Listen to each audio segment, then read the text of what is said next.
sore buat teman-teman sekalian yang sudah hadir.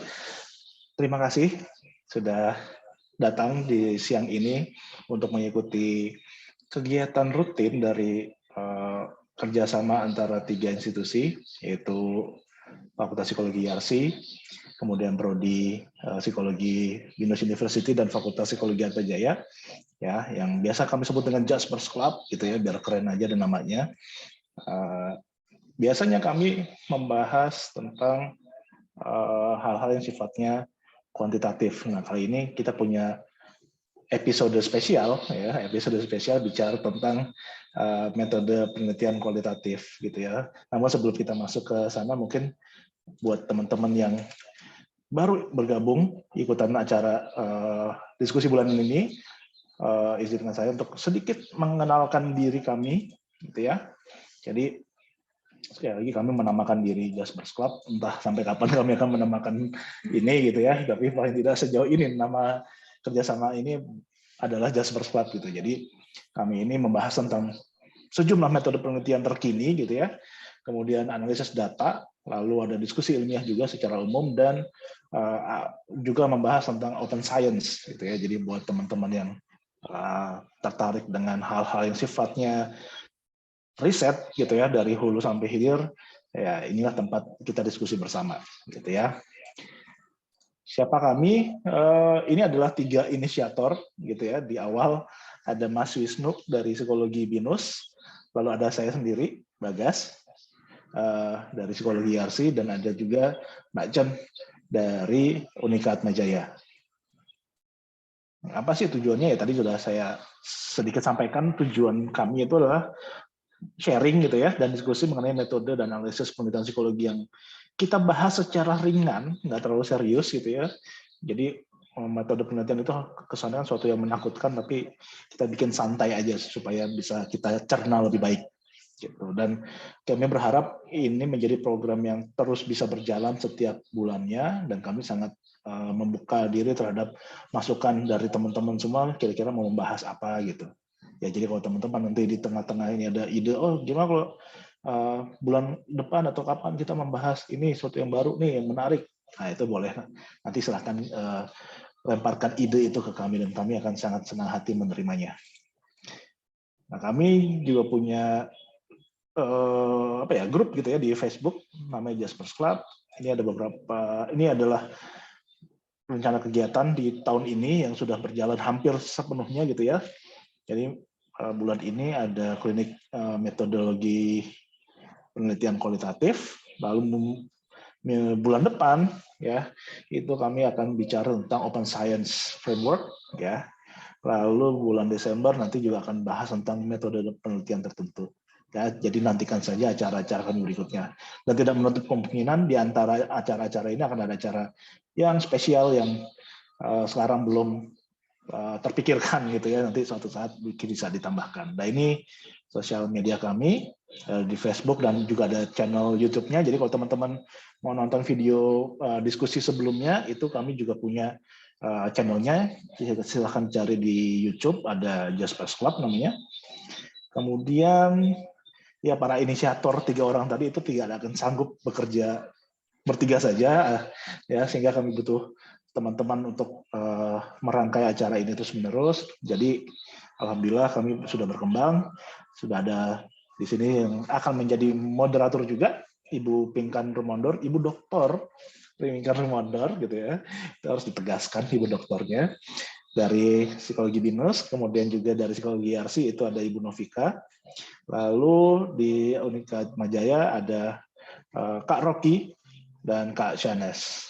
Jadi itu sedikit pengantar tentang siapa kami dan apa yang kami lakukan.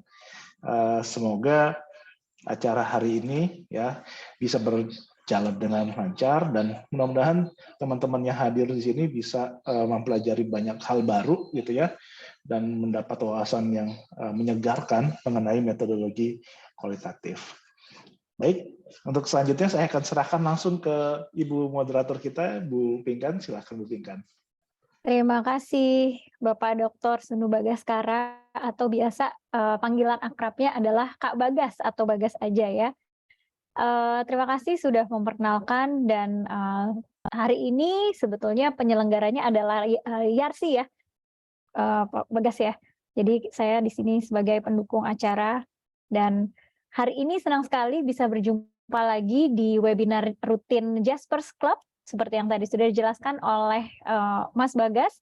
Kami berusaha untuk konsisten setiap bulan mengadakan diskusi-diskusi mengenai metode penelitian, gerakan sains terbuka, dan yang menarik tadi saya mesti ulang lagi nih, mungkin juga ada teman-teman yang baru datang. Biasanya diskusi Jaspers Club ini adalah diskusi mengenai metode penelitian kuantitatif, baik itu tools maupun metode. Nah, kali ini spesial sekali karena kita akan membahas penelitian yang berbeda, yaitu penelitian kualitatif. Sebelum sampai pada penjelasan materi dan pembicaranya siapa, sebenarnya udah ketahuan ini ada di layar teman-teman, tapi saya mau tanya dulu nih kepada rekan-rekan yang sudah hadir di sini, mungkin ada rekan-rekan dosen, mahasiswa, boleh mungkin silahkan berikan reaction kalau rekan-rekan pernah melakukan studi kualitatif. Entah itu tugas di kelas, entah itu tugas akhir, ada mungkin yang melakukan skripsi, atau sedang berjalan rencana skripsi tentang studi kualitatif. Silakan berikan reaction untuk mengetahui kira-kira berapa banyak ya teman-teman yang sudah pernah melakukan nih studi kualitatif. Ya, udah ada beberapa. Oke, terima kasih rekan-rekan, ternyata sudah ada beberapa ya. Nah, yang berikutnya siapa di antara rekan-rekan yang mungkin hadir di sini karena rekan-rekan ingin, mungkin belum pernah, tapi ingin berencana melakukan studi kualitatif. Boleh berikan reaction tanda hati supaya berbeda dengan yang sebelumnya. Oke, ternyata lebih banyak nih yang belum pernah tetapi ingin melakukan studi kualitatif.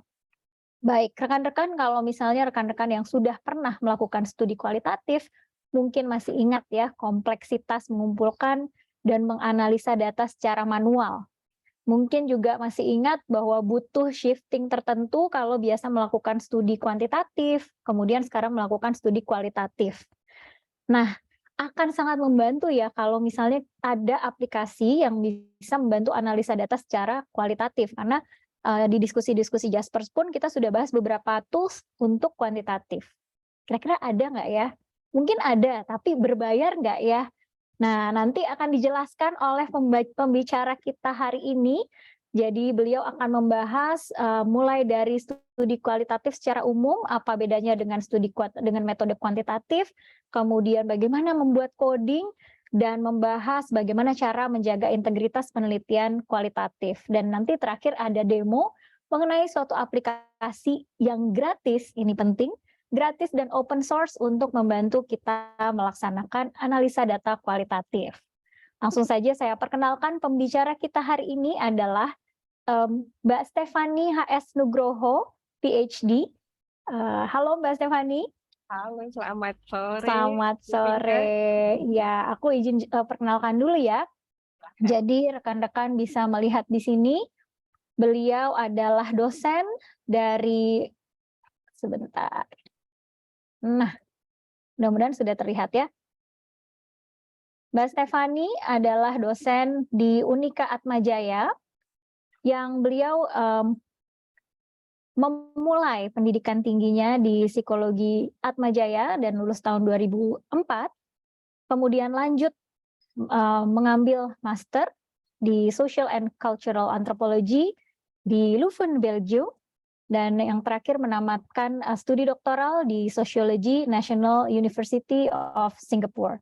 Jadi rasanya kalau kita lihat research interest, juga kemudian beberapa riset yang sudah dipublikasikan, rasanya tepat sekali kalau Mbak Stefani atau Mbak Stef yang hari ini membawakan materi mengenai bersahabat dengan kualitatif menggunakan aplikasi Target. Jadi langsung saja kalau gitu kita panggil Mbak Stefani untuk menjelaskan tadi ya, seperti apa sih penelitian kualitatif, bagaimana menggunakan aplikasi ini. Silakan Mbak Stefani, kami persilakan untuk mulai berbagi. Waktu dan layar saya persilahkan. Oke, terima kasih Mbak Tingkat. Izin saya untuk share screen ya.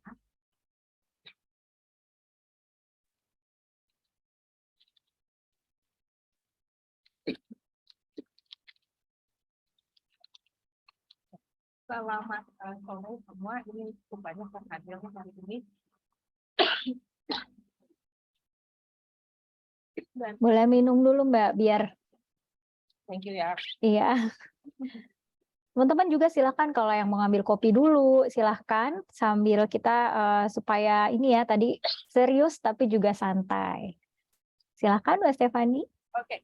Nah, hari ini, sore ini saya akan berbicara sebentar tentang metode kualitatif ya. Dan di akhir nanti kita akan melihat demo penggunaan sebuah software ya yang open source bernama Tagiat. Ini lumayan baru dan rasanya cukup membantu lah kebutuhan melakukan penelitian kualitatif.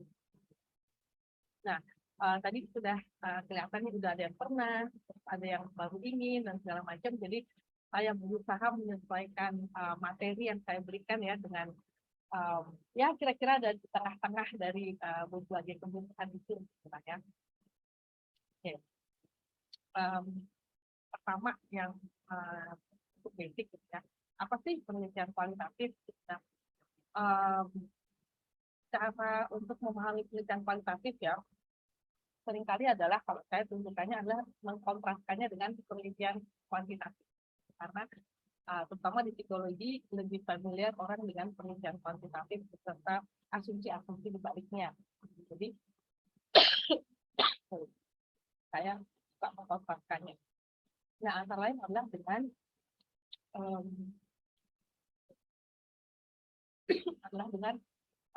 komik macam apa yang ada di sebelah kiri ini ya. Jadi kalau penelitian kuantitatif itu kita lihat misalnya ada penelitian tentang kalau ada gerobak es krim terus ada tulisannya free ice cream gitu, orang-orang akan ngambil atau enggak sih gitu ya. Nah, ternyata kalau di kuantitatif kita bisa lihat ada berapa banyak orang yang ambil. Nah, kalau kualitatif kita bisa meneliti hal yang sama, fenomena yang sama, tetapi penekanannya beda dan pertanyaannya juga beda.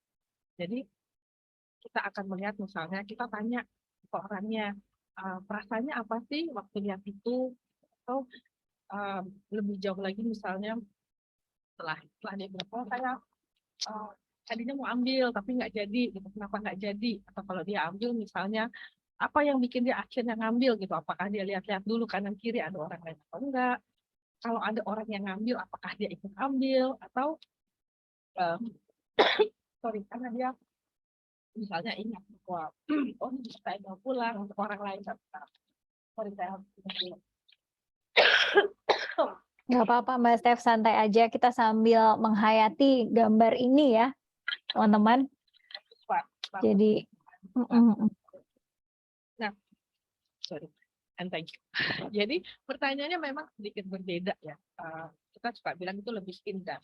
Kita kadang kalau di kualitatif bukannya nggak peduli dengan berapa banyak orang yang benar-benar mengambil es krim itu, tetapi kita ingin tahu kalau dia akhirnya ngambil es krim itu kenapa ya, dan kalau dia nggak ambil es krim itu kenapa gitu. Jadi ada kenapanya sih yang sering kita kejar. Kalau untuk definisi bakunya metode kualitatif itu kita mempelajari hal-hal di setting yang alami.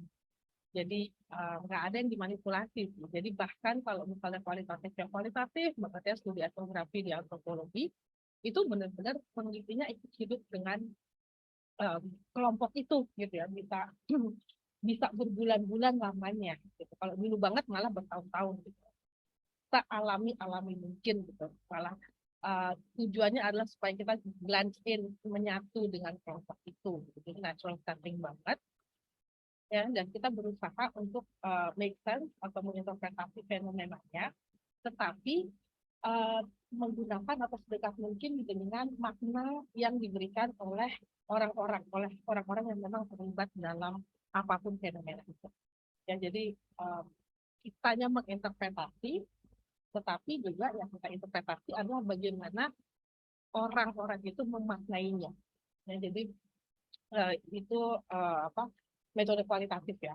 Jadi banyak banget sebenarnya interpretasi atas interpretasi gitu, kalau agak ribetnya. Nah, ini diagram yang menurut saya cukup baiklah menggambarkan untuk kualitatif sebenarnya. Jadi kalau misalnya di kuantitatif itu kita berusaha menjelaskan atau memprediksi antar variabel gitu ya, antara X dan Y.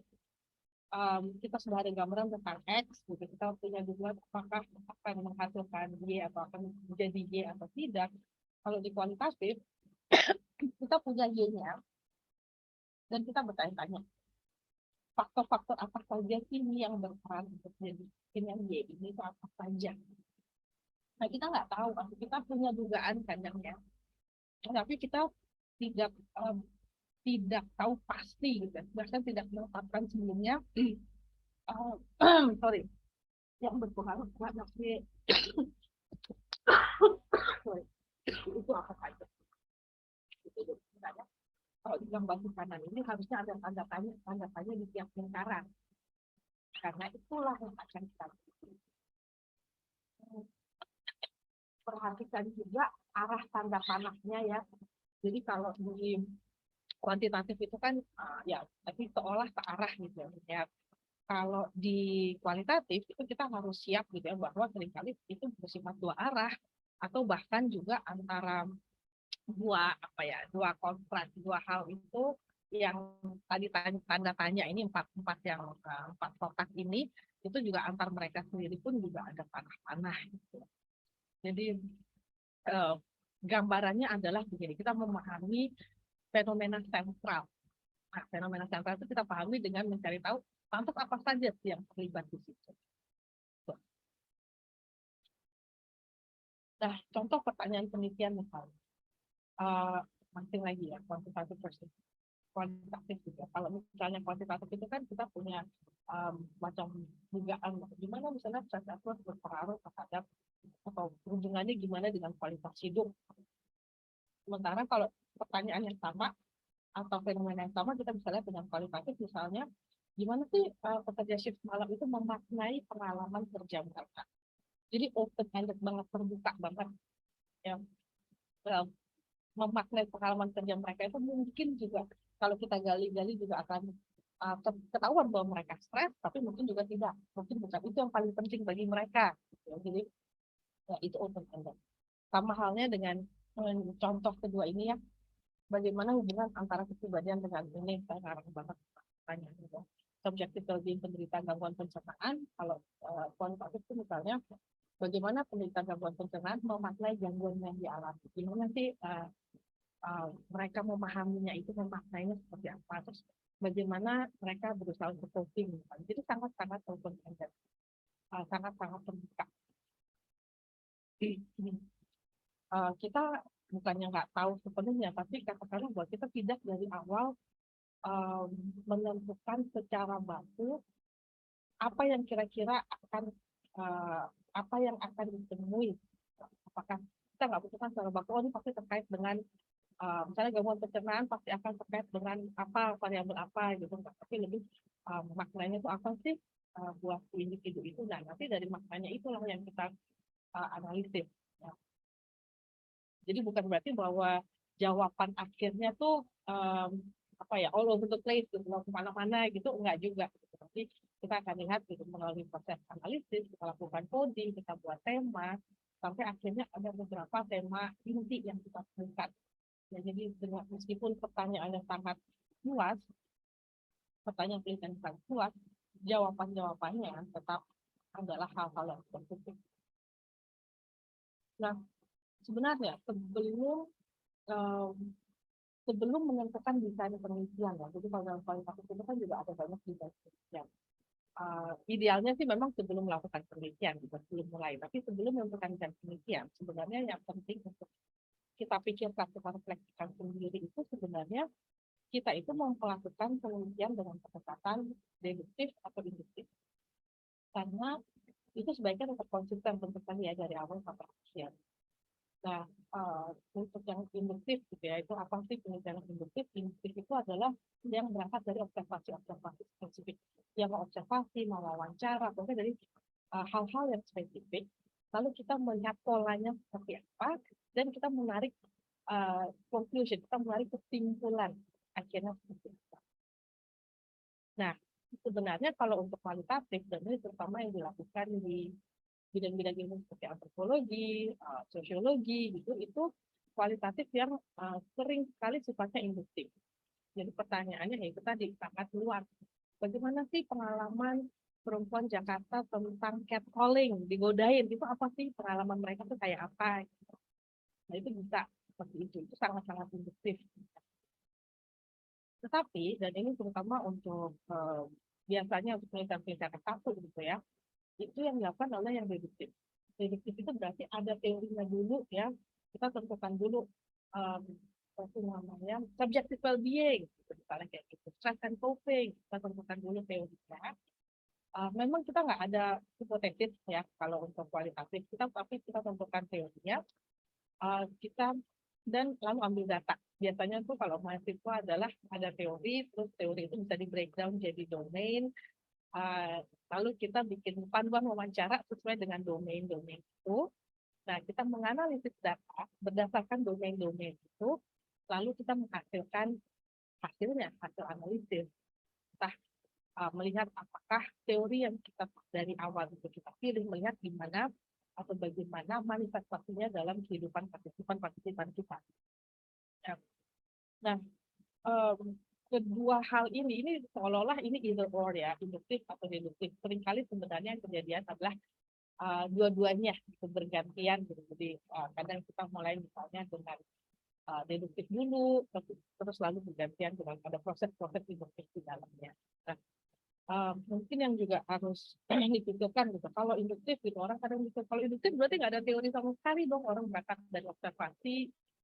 Ya sebenarnya bukan seperti itu juga, malah kalau menurut saya secara pribadi induktif itu lebih menantang karena butuh lebih banyak baca teori justru. Pada saat kita melakukan observasi di awal ya, sebelumnya untuk bahkan sebelum observasi itu ada baiknya kalau kita baca-baca dulu apa sih teori-teori yang ada, penelitian-penelitian yang ada terkait dengan fenomena yang ingin kita teliti. Itu sebelumnya. Supaya kita bisa menghasilkan proposal, saja harus baca sebelumnya. Nah, teori di situ, di penelitian induktif, itu berarti sifatnya adalah sebagai alat navigasi. Jadi bukan sesuatu yang pakem banget, nggak dihidup istilahnya. Itu bukan sesuatu yang harus kita pegang dari awal sampai akhir. Ya. Tapi itu adalah alat navigasi. Kita kira-kira mau ke arah ini deh. Kira-kira melihat coba misalnya subjective well-being dengan orang-orang Indonesia, kayaknya kita harus nanya tentang religiositas deh. Berarti kita harus baca tentang religiositas bagi orang Indonesia. Misalnya kayak gitu ya. Nah, itu di awalnya. Nah, pada saat kita lakukan fase kedua nih, analisis pattern recognition, untuk kita recognize apakah ini signifikan, penting atau tidak, itu kita juga dari baca teori sebenarnya. Kalau enggak, kita nggak bisa nggak tahu gitu, oh bahwa ini ternyata bisa loh, ini maknanya tuh ini sebenarnya relevan karena atau signifikan karena penelitian kayak gini waktu itu diadakan di negara lain dan mereka jawabannya nggak muncul seperti ini gitu. Berarti kalau jawaban ini muncul di partisipan saya berarti ini sesuatu yang mungkin bisa kita eksplorasi lebih lanjut. Nah itu kan hanya bisa jika kita tahu penelitian-penelitian lain yang sudah dilakukan. Dan jelas general conclusion-nya kalau untuk induktif itu seringkali berupa mungkin bukan teori besar baru gitu ya, tetapi biasanya apa ya, refinement, penghalusan gitu ya, pendetilan lagi atas teori-teori yang mungkin sudah ada. Itu kalau induktif. Jadi justru nggak berarti bahwa nggak ada teorinya, itu malah sepanjang proses penelitian itu yang kita juga harus cukup punya wawasan teoretis. Induktif itu teori awal itu biasanya kalau untuk mahasiswa ya mahasiswa S1 terutama itu lebih aman karena dari awal sudah pegang teori yang memang sudah teruji gitu. Teori-teori yang nggak ada lagi orang yang akan bilang wah ini teori itu salah lagi gitu kayaknya enggak. Jadi itu rasanya lebih aman dan saya setuju banget gitu. Karena kalau untuk yang modal induktif itu banyak yang cemas gitu kalau mahasiswa terutama wah nanti kalau ternyata saya nggak nemu apa-apa gimana ya sebenarnya sih hampir nggak mungkin nggak nemu apa-apa gitu. Cuman masalahnya apakah apa yang kita temukan itu bisa kita interpretasi atau tidak gitu. Dan kita bisa menginterpretasinya atau tidak itu ada butuh jam terbang juga ya. Nah kalau yang deduktif itu memang ada teori dari awal lalu kita melihat apa yang ada di lapangan dan kita menganalisis berdasarkan teori yang sudah ada. Dan itu memang aman dalam artian secara fisik kita merasa aman lah, kita punya pegangan kok. Cuma nanti hal yang harus diperhatikan adalah kalau kita terlalu berfokus pada teori yang sudah kita tentukan dari awal, dan kita mencoba mencocokkan data yang kita punya ke teori awal, nanti kelemahannya atau jangan sampai ada hal-hal lain yang menarik tetapi nggak ada di teori yang akhirnya kita skip ya. Jadi karena itu nggak ada di teori, itu bukan domain yang ada di teori yang teruji ini, akhirnya malah kita nggak melihat bahwa itu menarik, padahal mungkin justru itu kontribusi utama penelitian kita. Jadi ini sebelum kita mulai kali ya, kita berpikir dulu kita mau model yang mana nih, kita mau yang induktif atau yang deduktif, karena itu misalnya antara lain berpengaruh pada desain penelitian yang kita pilih. Ini ada beberapa desain penelitian yang biasa dilakukan untuk kualitatif, kita bisa melihatlah, disesuaikan sebenarnya dengan pertanyaan penelitian kita ya. Jadi misalnya grounded research theory gitu ya, itu tujuannya adalah menyusun teori. Dia fokusnya pada proses atau kegiatan, dan ini cukup rumit sih karena dan nggak recommendable sebenarnya kalau untuk skripsi atau ya. Karena misalnya coding itu dilakukan per baris. Jadi kalau kita nanti wawancara diketik namanya tempat timnya wawancara, itu sebenarnya kalau di grounded research theory itu di akhir tiap baris itu harus ada kodenya. Jadi bisa dibayangkan itu berapa banyak kode pada saat putaran pertama analisis. Jadi ini grounded research theory dan sifatnya induktif. Karena justru tujuannya adalah membuat teori. Ya. Lalu ada case study. Case study itu bisa penelitian tentang kasus, ya bisa satu individu atau satu institusi, gitu ya. Biasanya karena kekatan kasus tersebut, gitu. Maka misalnya kalau contohnya yang diberikan, kita mau meneliti kalau di Amerika dampak penembakan di sekolah terhadap apa, gimana sih murid-muridnya menghadapi itu atau komunitasnya menghadapi itu. Nah, kita itu bisa dilakukan sebagai case study. Karena ini bisa induktif atau deduktif. Lalu ada juga yang suka dilakukan adalah narrative research.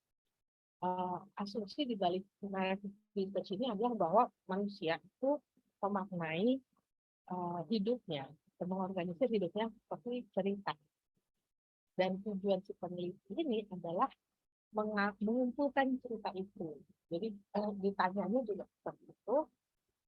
Panduan wawancaranya juga lebih mudah kalau sifatnya kronologis ya. Jadi awalnya gimana sih, terus habis itu apa yang terjadi, lantas seperti apa gitu ya, sehingga juga lebih mudah untuk keluar. Nah, untuk narrative research ini harus diperhatikan. Nanti pada saat menulis hasil itu ditulis juga secara kronologis, dan kita harus sensitif terhadap apa yang namanya turning point. Turning point itu kalau di film-film atau di buku lah dalam cerita gitu ya, cerita fiksi misalnya, turning point itu adalah poin-poin di dalam plot di mana ada sesuatu yang terjadi, entah karena eksternal atau internal si tokoh, yang akhirnya mengubah secara signifikan jalan cerita. Misalnya kalau kita mau tahu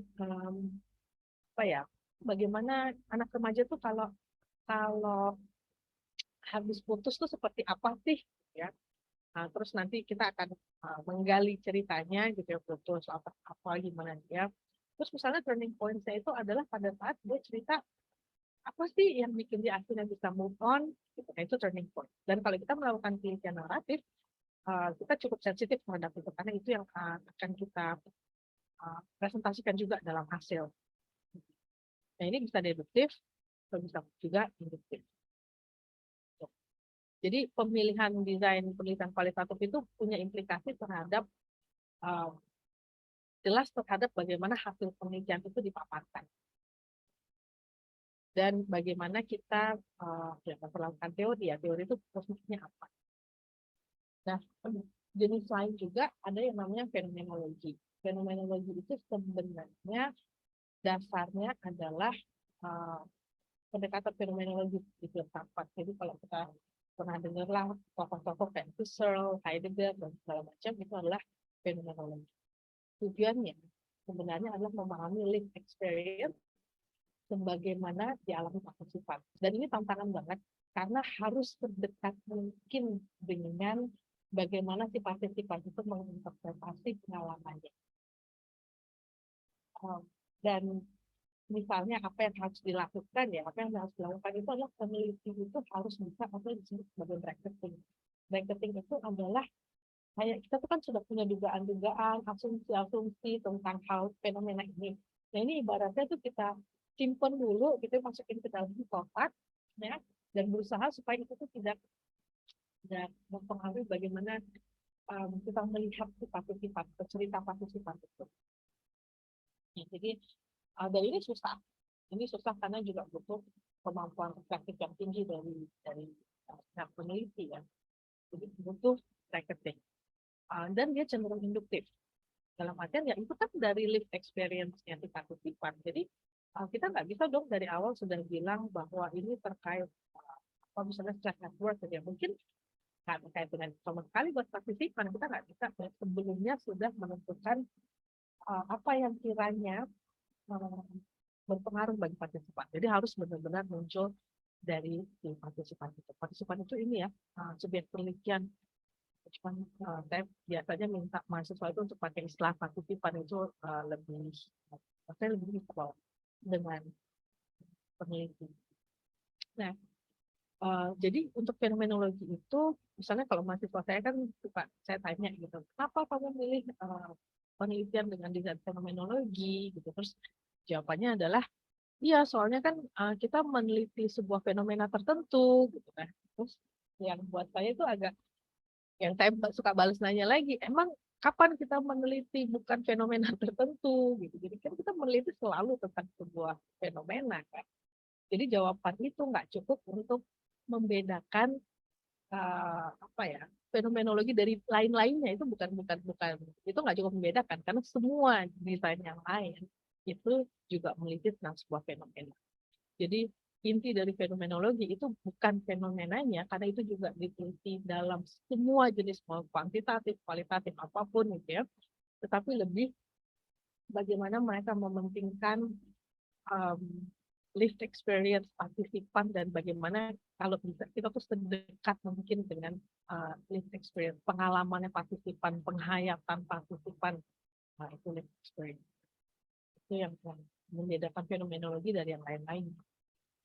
Nah, ada analisis yang ada desain yang sebenarnya lebih friendly dalam artian seperti itu. Kalau tadi itu semua yang tadi saya jelaskan, itu kan banyak aturan ya. Naratif harus gini, harus kronologis, harus learning point. Fenomenologi apalagi harus marketing gitu kan. Ground research ujung-ujungnya harus teori gitu. Itu banyak banget beban epistemologisnya gitu lah. Banyak banget bebannya, harus ini, harus itu. Gitu. Nah, ada satu desain penelitian yang ini sebenarnya adalah cara analisis yang dilakukan dalam semua desain. Mau fenomenologi, mau apa, cara analisisnya adalah tematik. Tetapi belakangan ini, ya udah dari 2006 sih sebenarnya, 2006-an itu mulai diakui sebagai desain tersendiri. Dalam artian, it's okay aja kalau kita bilang bahwa desain kita tuh tematik analysis. Kelebihannya apa? Dia fleksibel. Fleksibel itu berarti dia nggak terikat pada apa yang tadi saya bilang, Heidegger bilang apa, harus kronologis, itu dia nggak terikat dengan tidak ada aturan seperti itu. Dan dia bisa induktif, bisa deduktif. Yang penting adalah itu desain di mana kita melihat tema-tema aja ya dalam dari data yang ada. Jadi nggak usah memikirkan nanti disusunnya gimana secara kronologis atau apa gitu. Jadi sebenarnya ini juga lebih sering, sebenarnya paling sering dilakukan, sebenarnya cukup sering dilakukan gitu. Hanya saja orang nggak bilang bahwa dia tuh desainnya tematik analysis. Dan ini lebih mudah bagi pemula karena tidak terbebani dengan keharusan-keharusan yang tadi saya jelaskan itu. Mau tujuannya bikin teori atau nggak bikin teori ya sudah gitu. Itu ini bisa digunakan itu. Gitu. Jadi kalau untuk yang tertarik lebih lanjut ya tentang tematik analysis sebagai desain, bisa lihat ini buku artikel yang saya taruh di sini gitu ya. Itu artikel yang sangat sering dikutip gitu, karena disinilah mereka sebenarnya bilang bahwa tematik analisis itu bisa digunakan sebagai desain tersendiri ya, tanpa harus terikat dengan berbagai jenis beban teoretis, beban paradigma.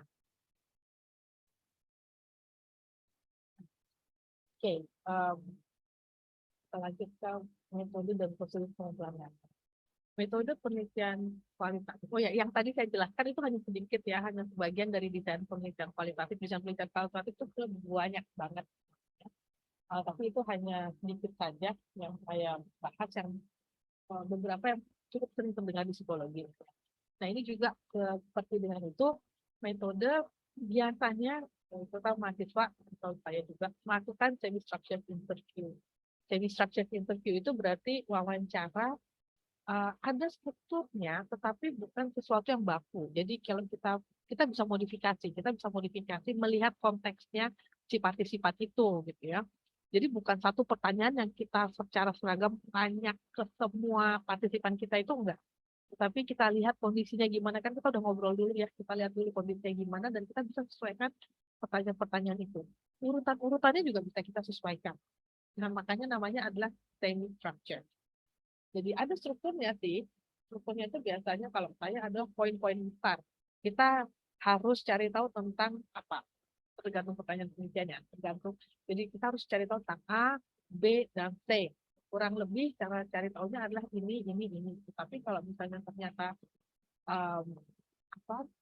konteksnya dia itu membuat pertanyaan itu harus dimodifikasi, atau flow pembicaraan kita, wawancara kita itu ternyata lebih logis kalau kita tanya pertanyaan 3 dulu nih, baru pertanyaan 1, gitu. Itu nggak apa-apa. Jadi biasanya itu yang digunakan untuk metode kualitatif. Yang juga idealnya sih wawancara itu seperti, atau setidaknya si orang partisipan itu merasa sealami mungkin. Meskipun bagi kita itu sebenarnya kita harus tampak alami di partisipan, tetapi di otak kita tetap harus memantau gitu ya, apa saja ya, kita harus cari tahu A, B, dan C gitu. Oh ini udah A dan C, berarti ini habis ini kita mau pelan-pelan turun ke arah B nih. Itu ya sebenarnya seperti itu, tapi flow-nya harus sealami mungkin, idealnya sealami mungkin. Gitu. Jadi disitulah sebenarnya kenapa kadang pertanyaan-pertanyaan itu digeser gitu ya, supaya nggak kelihatan jumping, juga supaya si partisipannya nggak merasa diinterogasi. Kalau pertanyaannya cuman kayak kita pegang kertas gitu, terus ini gimana Bu? Oh terus kalau anaknya berapa kali makan sehari Bu? Oke. Kalau mandi gimana gitu, itu kan kayak kayak itu checklist cuman sesuai dengan checklist, cuman kita aja yang baca pertanyaannya. Nah, itu sangat tidak recommended. Selain semi-structured interview, kita juga bisa bilang kita bisa lakukan unstructured interview. Jadi structured interview seperti namanya benar-benar wawancara unstructured. Sering dilakukan misalnya kalau kita lakukan etnografi ya, nongkrong bareng orang, terus ya udah ngobrol aja. Maksudnya kalau kita misalnya nongkrong sama kita nongkrong dengan orang-orang yang bekerja bikin borong-borong di jalanan gitu. Masa ya mau hasilnya akan cukup beda kalau kita bawa kertas sambil nanya gitu, apalagi kalau bawa alat rekam gitu, sama kalau dia lagi istirahat, kita nongkrong aja ngobrol sama mereka gitu. Hasilnya akan cukup beda ya, kedalamannya akan berbeda. Nah itu kalau kita nongkrong aja bareng mereka gitu ya, itu adalah unstructured interview. Ya juga bisa dilakukan. Dan setelah itu kita bikin notes ya, kita bikin catatan. Selesai dari ngobrol kita bikin catatan, dan nanti catatan itu juga jadi bahan analisis, atau kita mensupport analisis kita. Kita juga bisa lakukan focus group discussion. Focus group discussion itu berarti diskusi dalam kelompok dengan materi-materi yang fokus ya. Itu juga bisa dilakukan. Atau observasi. Jadi benar-benar sadar dan memperhatikan perilaku orang, terutama untuk hal-hal yang kalau ditanya juga orang belum tentu bisa jawab karena mungkin dia nggak sadar. Itu observasi cukup berguna. Nah, prosedur pengumpulan data itu sebenarnya sesuatu yang nanti tetap harus dicatat semuanya, karena kalau dilakukan penelitian ya, entah itu artikel, entah skripsi, disertasi, dan segala macam, itu harus dituliskan secara detail. Semuanya, gimana kita cari partisipan, kesulitan yang kita hadapi saat mencari partisipan, wawancaranya seperti apa, rata-rata durasinya berapa kali wawancara, dan sebagainya. Apakah ada partisipan yang mau ikut wawancara pertama dan kedua, tapi pas wawancara ketiga, 4, 5, 6 dia cabut, kayak gitu itu harus dijelaskan semua. Dan ini semuanya adalah bagian dari transparansi dan itu menjaga integritas penelitian. Jadi yang baca itu juga merasa bahwa si peneliti ini jujur menceritakan apa yang terjadi, termasuk hal-hal yang sulit, termasuk tantangan-tantangan yang dihadapi dan bagaimana memecahkan ya, tantangan tersebut.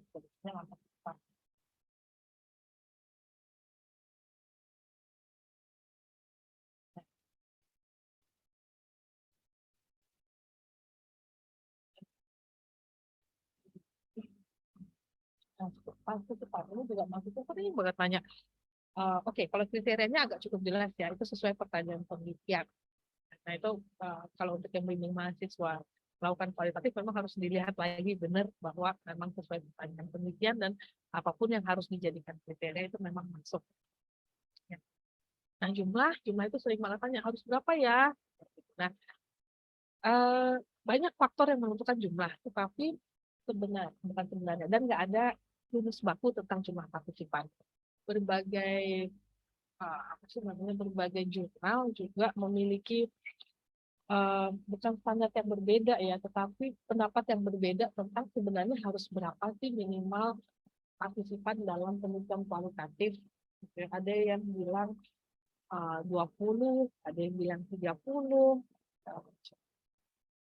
Kalau mau sangat teoretisnya itu sih hingga data tersaturasi. Nah, data tersaturasi itu apa? Data tersaturasi itu apabila kita mau wawancara 10 lagi orang pun tema-temanya sama, hasil jawabannya kurang lebih sama. Jadi itu sudah tersaturasi. Nah, pada saat itu kita sebenarnya bisa berhenti untuk melakukan wawancara, untuk melakukan pengambilan. Nah,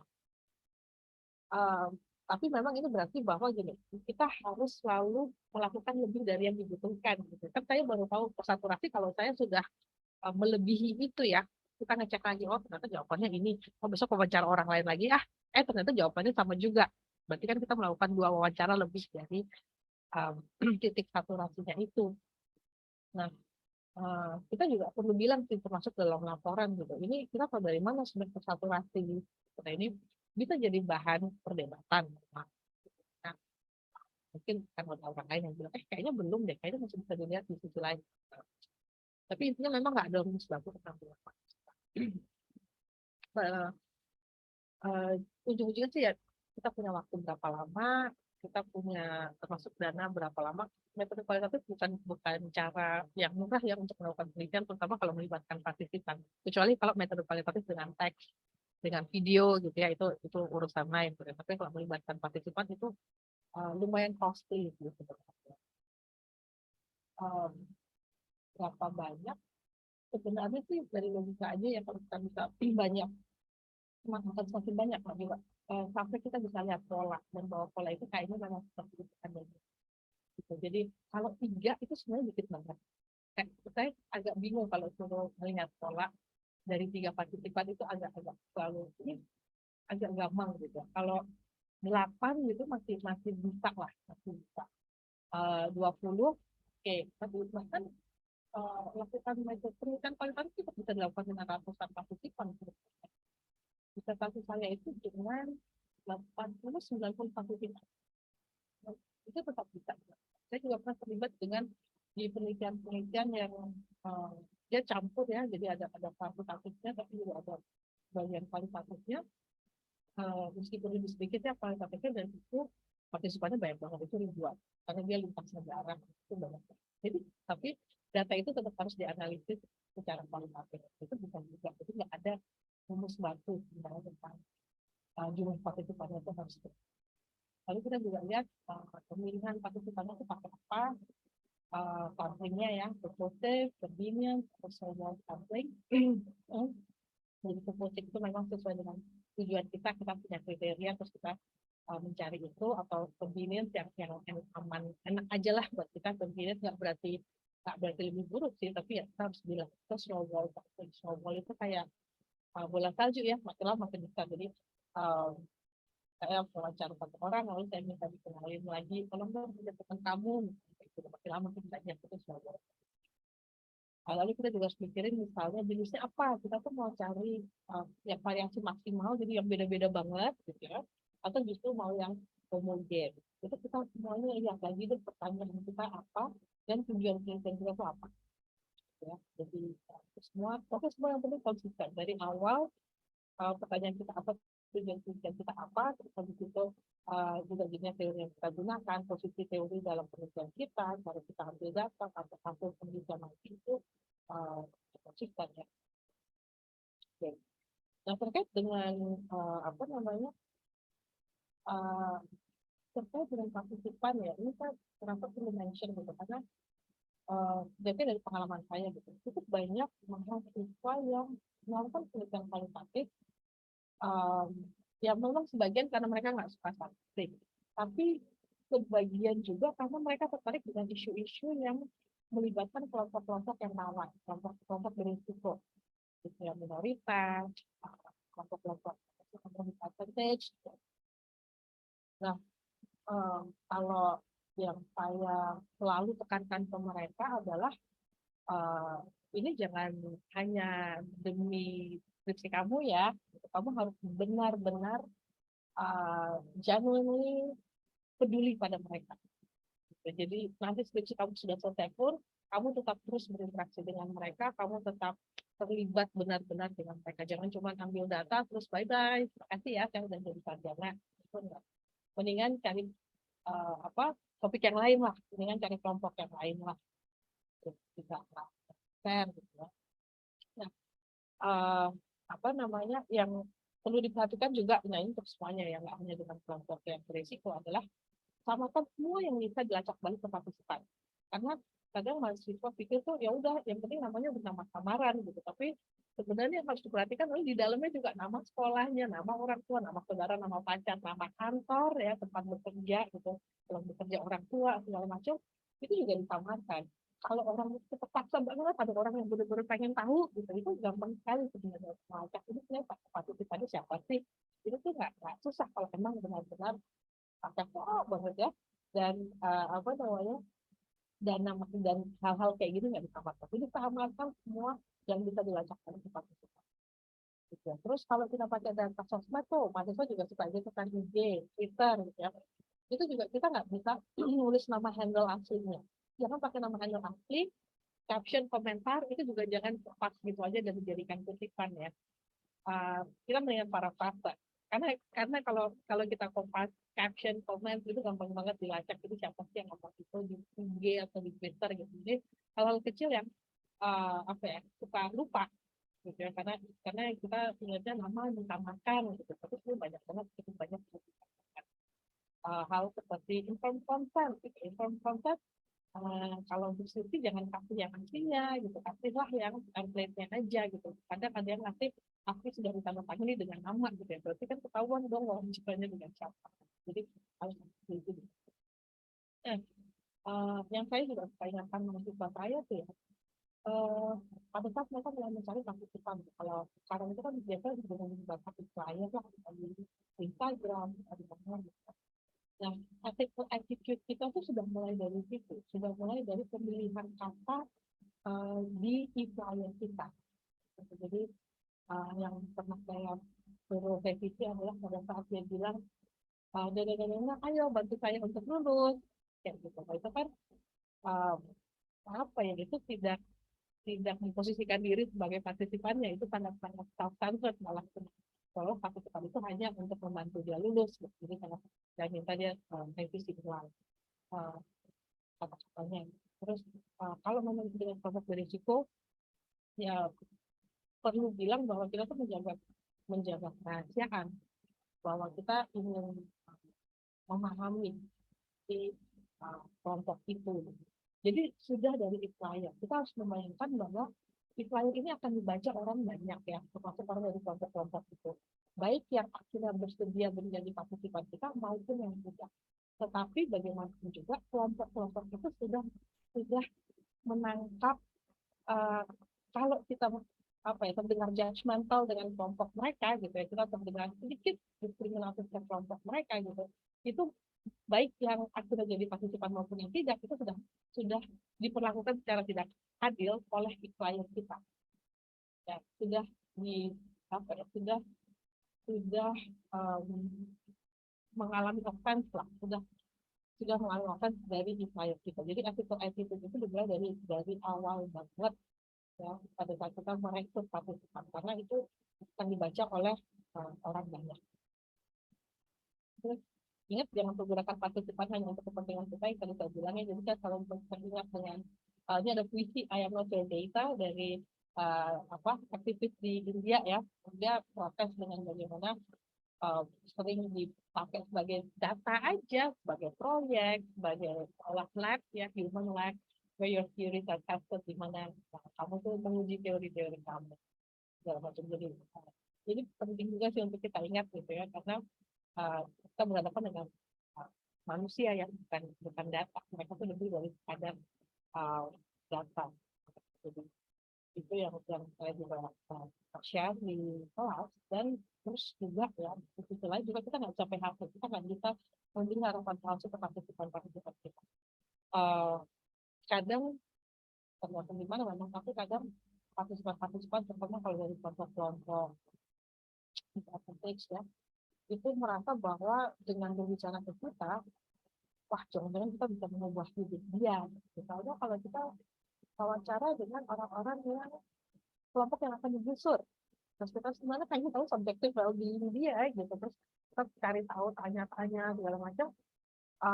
Harus cukup hati-hati, jangan memberi harapan lebih dari yang memang bisa kita berikan gitu. Jangan-jangan dia pikir kalau dia curhat ke kita, terus kita akan bisa membantu, atau kita bahkan bisa membuat dia nggak digusur. Itu kan nggak bisa, itu di luar, tidak secara langsung, itu benar-benar di luar kendali si peneliti. Nah itu kita juga harus perhatikan, jangan kasih harapan palsu.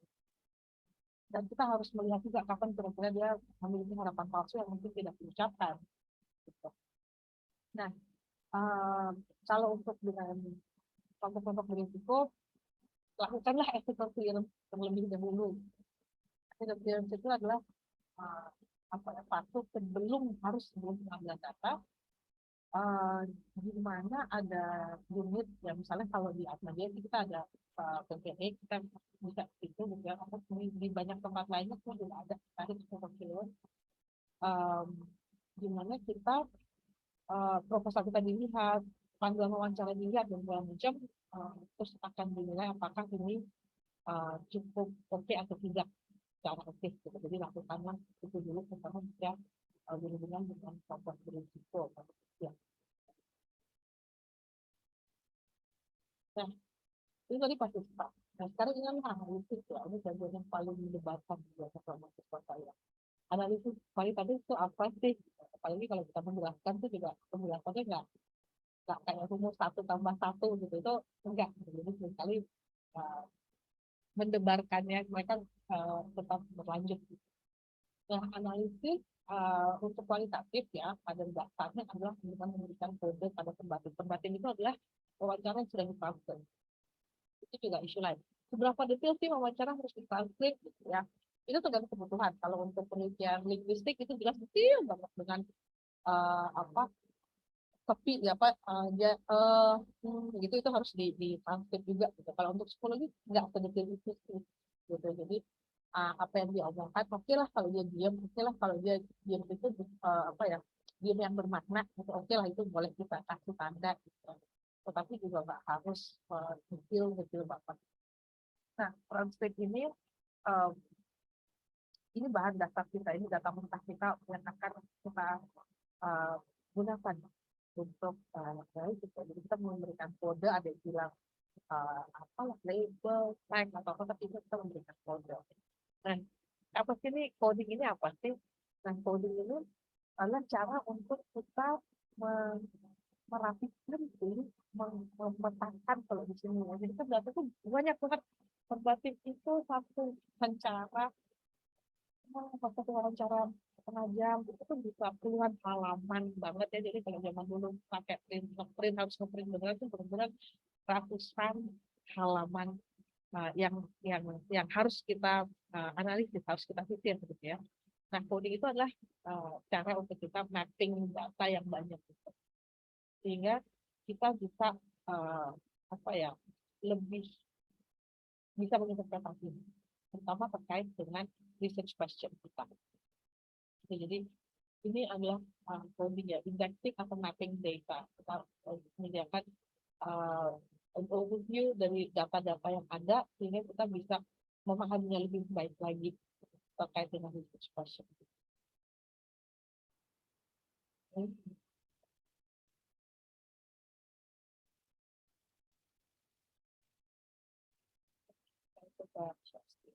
Masih ada waktu nih, Mbak Steph?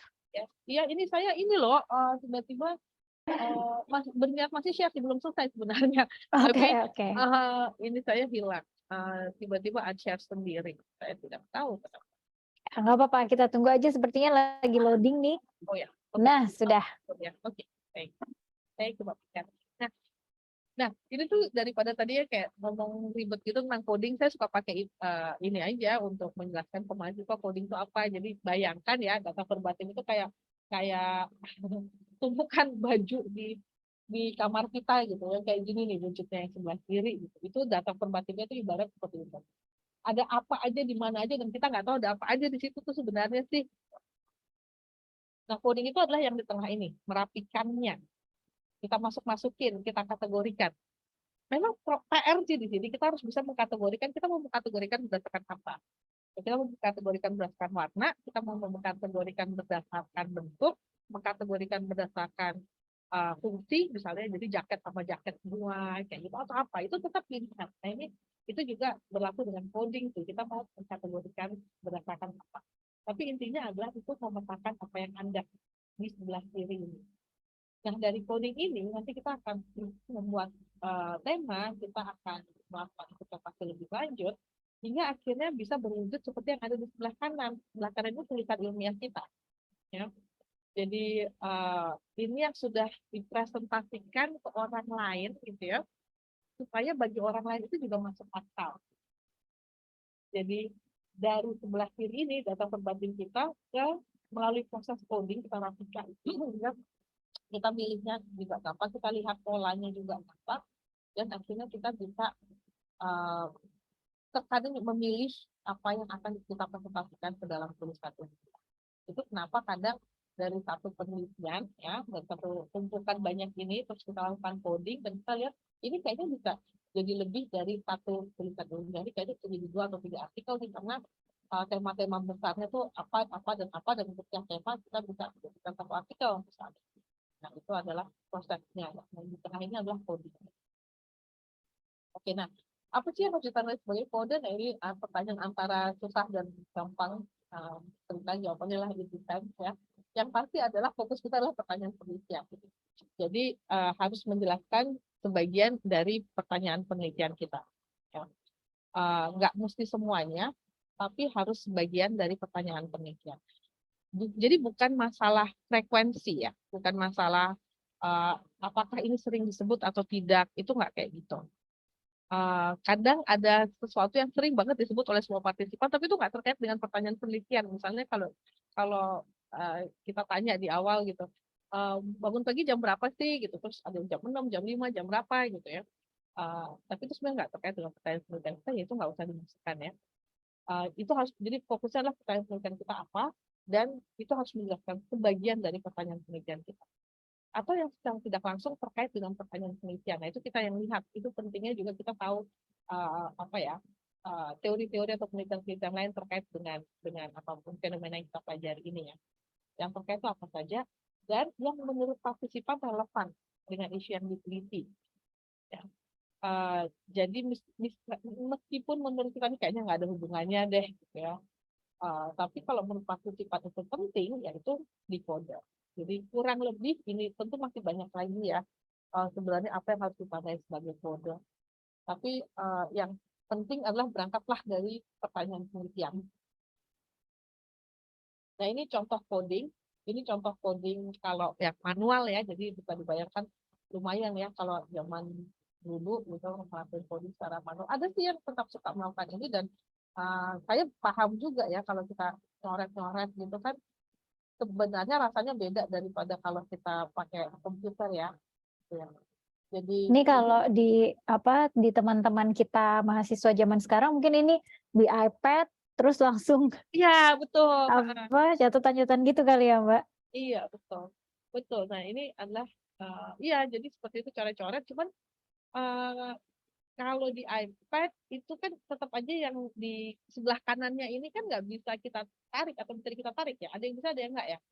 Jadi kayak misalnya face to face versus remote gitu kan idealnya tuh sebenarnya kalau menurut saya sih itu bisa kita tarik. Karena apa? Karena nanti kita akan harus bisa melihat semua kutipan yang terkait dengan face to face dan remote kayak gitu. Tapi ya ini contoh codingnya.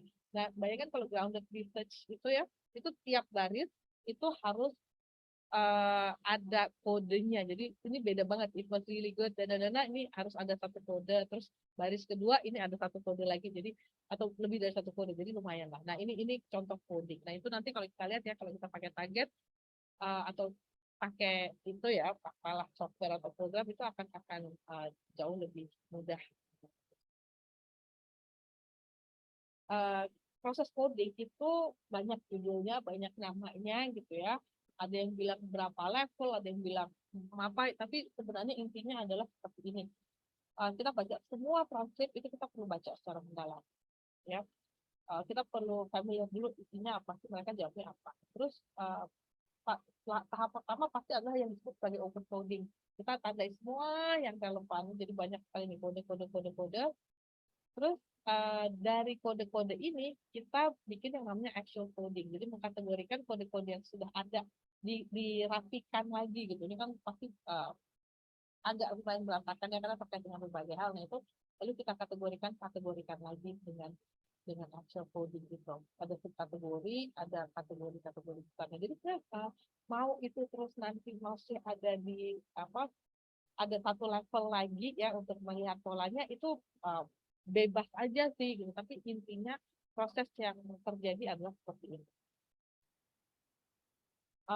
Ini juga salah satu yang orang bilang ya, meskipun jangan terlalu terpaku dengan angka-angkanya, tapi kurang lebih seperti inilah. Jadi awalnya itu banyak teks, terus habis itu dipotong-potong, jadi awalnya itu bisa 30 sampai 40 kode, tergantung sebenarnya. Bisa jauh lebih banyak dari itu ya. Terus makin lama makin sedikit. Intinya adalah kita mengabstraksikan data mentah yang ada. Ya. Mengabstraksikan dari data mentah perbatin itu menjadi beberapa kode. Mau dia bilang 5 sampai 7 ya masuk akal saja sih, tentu dari segi teknis itu lebih mudah ditulis ya kalau kita cuma 5 atau 7 kode. Tapi jangan jadikan ini rumus baku gitu ya. Jadi ntar kalau bingung, wah saya cuma nemu 3 nih atau saya cuma nemu 4 ya nggak apa-apa juga sih sebenarnya. Nah, penulisannya tetap konsisten dari awal sampai akhir ya. Kita tetap kasih gambaran singkat tentang partisipan dan hal yang relevan. Bisa ditulis dalam tabel. Jadi partisipannya siapa aja. Cari yang relevan lah. Usia, gender gitu ya. Biasanya itu relevan. Nah, hasil penelitiannya itu bisa bicara untuk thematic analysis ya. Itu sebenarnya tema-tema analisis itu. Jadi kalau untuk thematic analysis itu per tema itu bisa jadi per subbab. Terus yang juga suka bingung itu kutipannya mau ditaruh di mana, perlu pakai kutipan atau tidak gitu. Nah, perlu sih kutipan itu sebagian adalah mengilustrasikan sebuah tema. Jadi kalau mau satu of thumb ya, tapi setidaknya biasanya saya minta untuk tiap tema ada deh satu kutipan gitu. Itu mengilustrasikan sebuah tema. Jadi kita yang baca juga lihat apa sih yang dimaksud dengan ini, contohnya apa sih gitu. Jadi memberi contoh ya.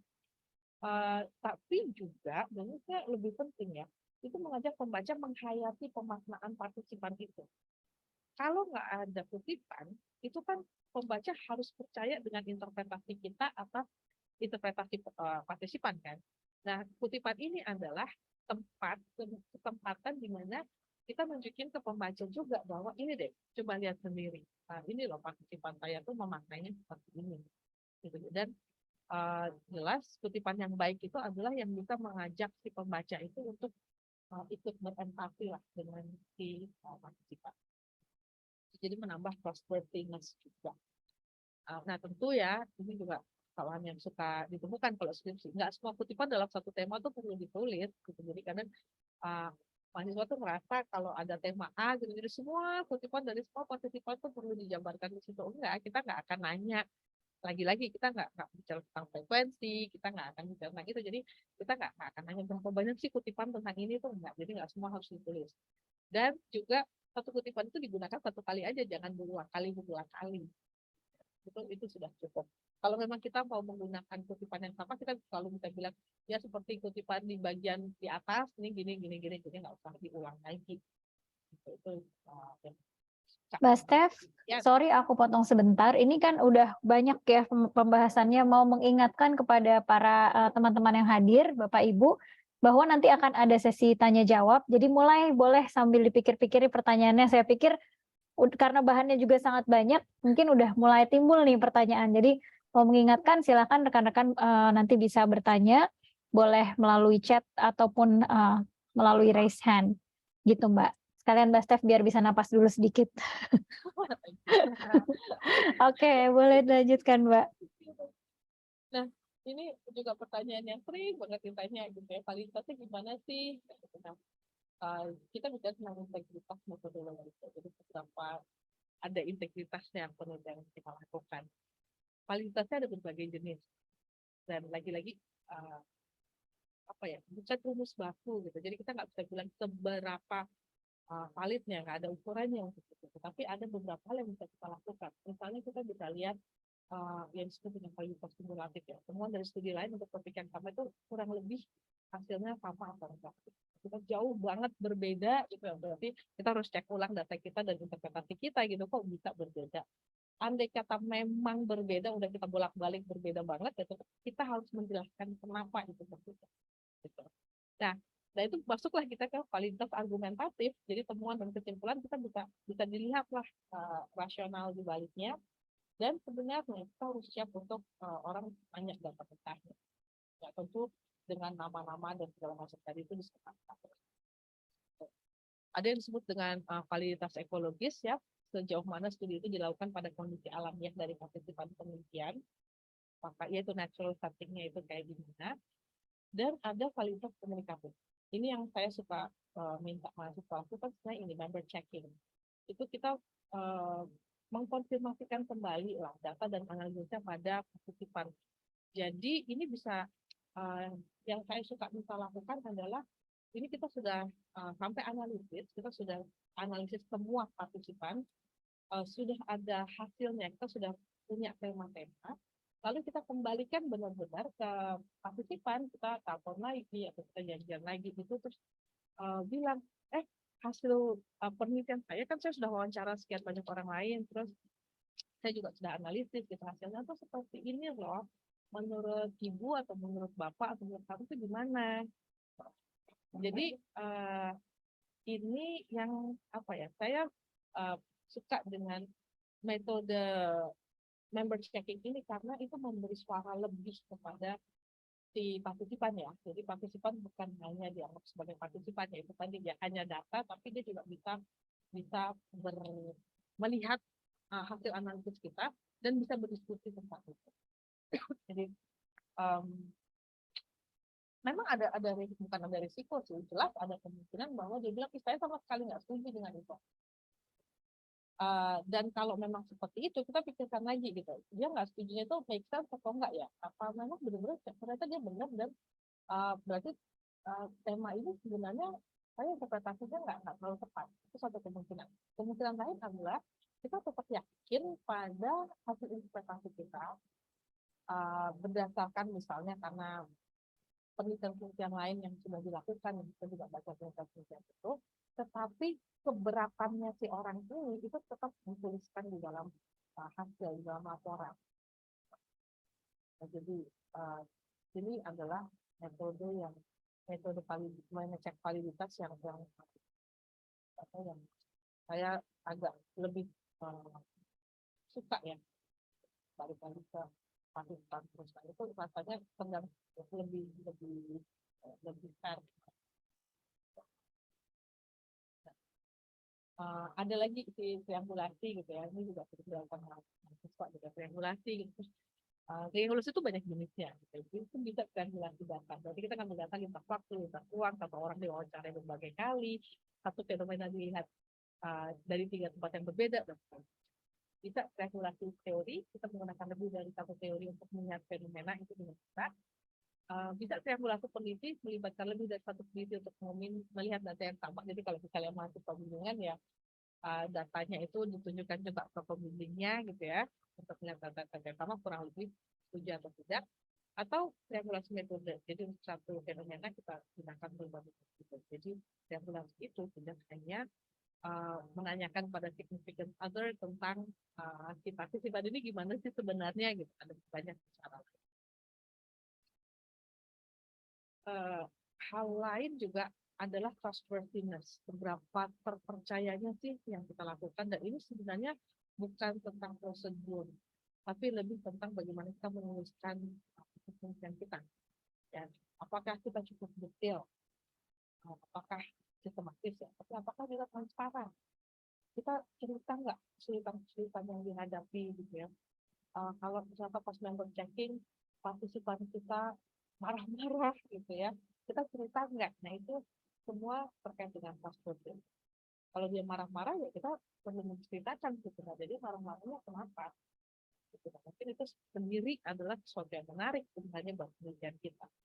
Mungkin karena marahnya dia itu kita jadi melihat sesuatu yang tadinya kita nggak lihat gitu. Kita melihat angle baru. Oke, nah lantas supaya kita meningkatkan trustworthiness, tadi kan kita lihatnya coding tuh ini banget ya, manual, kalau manual banget tuh banget deh itu, bayangkan ratusan lembar yang harus kita code di pinggiran, terus habis itu idealnya itu bisa digunting, terus kita tempel-tempel lagi, kita susun lagi, gitu itu butuh ruangan fisik, itu luas banget, media besar banget untuk kita melakukan itu secara manual. Nah sekarang itu sudah cukup banyak ya alat bantu sebenarnya. Yang hari ini saya akan jelaskan tuh yang namanya Tagiat. Ini lumayan baru ya, nih bentuknya kayak bagian. Mereka tuh dapat namanya dari itu, bagian seperti gitu ya. Tapi entah kenapa mereka jadi saya nggak tahu kenapa mereka tag it kayak oke, mereka maunya tagging itu coding, memberi code kepada data dan kita membantu bagian. Oke. Nah, ada banyak komputer namanya Kagak software, computer assisted qualitative data analysis. Ada yang berbayar banyak, mahal banget, Vivo atau CI, ini mahal lah.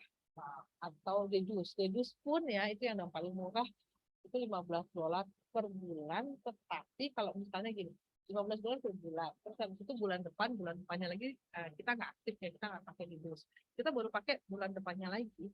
Itu untuk mengakses data kita harus membayar bulan-bulan di atasnya gitu ya. Jadi $15 per bulan itu bukan berarti hanya pada saat kita aktif, tetapi juga termasuk pada saat kita tidak aktif. Dan ternyata ya itu lumayan jatuhnya. Ada beberapa yang open source kayak WebQDA. Saya dulu waktu disertasi pakai ini dan sebenarnya itu lumayan. Cuman itu udah nggak di-maintain lagi. Kayak ada MaxQDA dan yang sekarang Tagiat. Jumlah Kagdas yang open source itu nggak banyak ya, kalau menurut si Ranpen ini nggak lebih dari 20, dan itu pun hanya 5 yang masih di maintain. Jadi memang kebutuhannya semua berarti banyak banget untuk ada Kagdas yang yang open source. Nah, target itu kayak apa? Dia dikembangkan oleh 2 orang ya. Mereka itu Lazarin dan Sergey Developer, tapi juga educative scholars.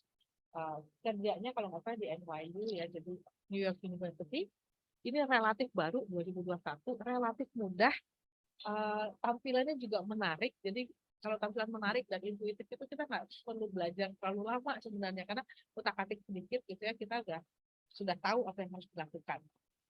Itu, dan ini terutama cocok untuk proses analisis tematik plus bisa untuk kolaborasi ya, karena dia bisa disimpan di komputer, programnya disimpan di komputer, tetapi kita juga bisa melakukannya di servernya mereka, jadi bisa dari mana saja, dan itu nyaman banget ya. Apalagi kalau kita lakukan itu untuk kolaborasi. Memang dibandingkan MVivo gitu masih ada beberapa hal yang belum bisa dilakukan, misalnya analisis data visual, video, foto itu dia belum bisa melakukan. Terus yang juga saya temukan dia tidak bisa melakukan co-occurrence, jadi bagaimana satu tema itu atau dua tema itu selalu muncul itu nggak bisa. Bagaimana dua tema selalu muncul atau bahkan kalau ini muncul maka ini nggak pernah muncul, itu kan juga sebenarnya pola ya. Nah, di target itu belum belum bisa memfasilitasi. Nah, ini saya mau coba ya sekarang, jadi saya akan share sesuatu yang lain.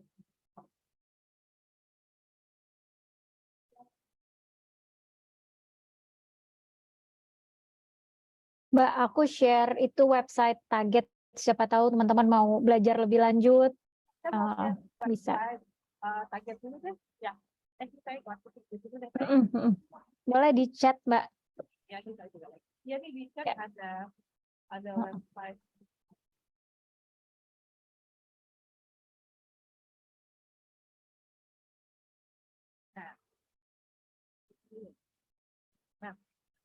Nah, kita bisa coba ya, ini udah berapa belum? Ya, kelihatan kayak. Udah kelihatan. Kita coba kita klik aja Target. Nah, itu memang kita harus register sih, kalau belum ya, ini kan saya sudah register, jadi sudah otomatis ini saya ya, kita bisa register dan dia ya udah register bukan email kalau nggak salah misalnya ya, email terus username, password segala macam. Terus nanti kita akan coba di sini. Nah, di sini tuh ada misalnya CSV project. Kita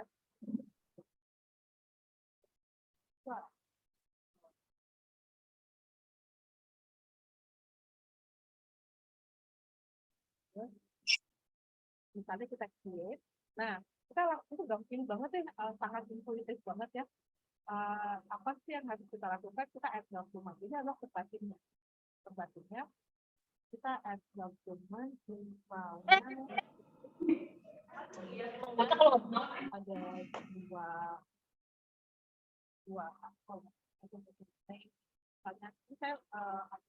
Mbak, sorry suaranya agak hilang-hilang dikit, mungkin boleh dideketin.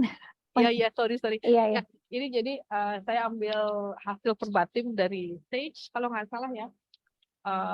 Interview ini memang dipakai untuk latihan coding sebenarnya ya. Terus di description ini kita bisa misalnya gambaran apa dia laki, terus usia, apalah kita bisa ngarang dan segala macam. Tapi nanti itu akan berguna untuk analisis kalau kita mau lihat pola antara gambaran demografis dia dengan apapun hasil temanya. Nah, itu kita import. Jadi ini hasil interview dari satu orang ya, Mbak ya? Ini hasil interview dari satu orang. Nah, kita bisa tambah lagi. Tadi sebenarnya ini juga ada.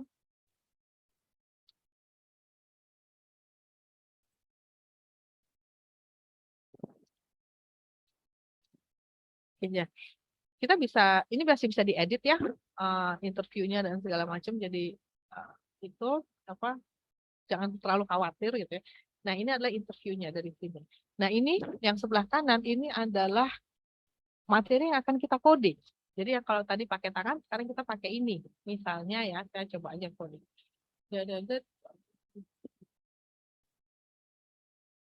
Defaultnya si target ini adalah dia sudah ada tag berjudul, ini kita klik new highlight, berjudul interesting.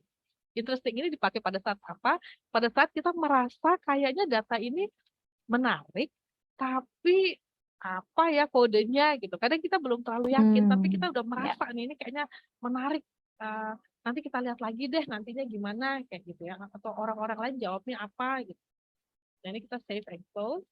Ini kalau udah pernah melakukan penelitian kualitatif pasti bisa relate ya. Kadang kita ada rasanya ini penting tapi apa ya? Nanti deh lihat dulu sambil lihat yang lain ya. Betul sekali. Jadi emang kita bolak-balik gitu ya. Karena kita udah kasih kode, terus pas kita lihat yang lain, oh kayaknya kode yang tadi kurang pas nih. Kayak gitu tuh juga kurang banget. So misalnya dia mau kemana? Ini kan, jadi ini adalah pertanyaannya ini ya. Pertanyaan penelitiannya adalah bagaimana sih pengalaman orang-orang dengan digestive disorders. Terus bagaimana mereka cope dengan gangguan pencernaan sih namanya. Jadi pengalaman orang-orang dengan gangguan pencernaan seperti apa, terus gimana sih mereka cope dengan gangguan pencernaan itu. Jadi contoh penelitian kualitatif yang sangat open-ended itu tadi ya. Tuh. Nah, jadi misalnya nih ya, ini kan itu pengalaman maka banyak sekali, bisa kemana-mana kan. Nih, misalnya dia cerita tentang dia ke medical doctors, energy healers, nutritionist, akupunktur, dan segala macam. Kita bisa, nih, ini saya kasih kode baru. Dia kayaknya bukan sekadar interesting, tapi kita bisa bilang bahwa dia dia konsultasi ke siapa gitu.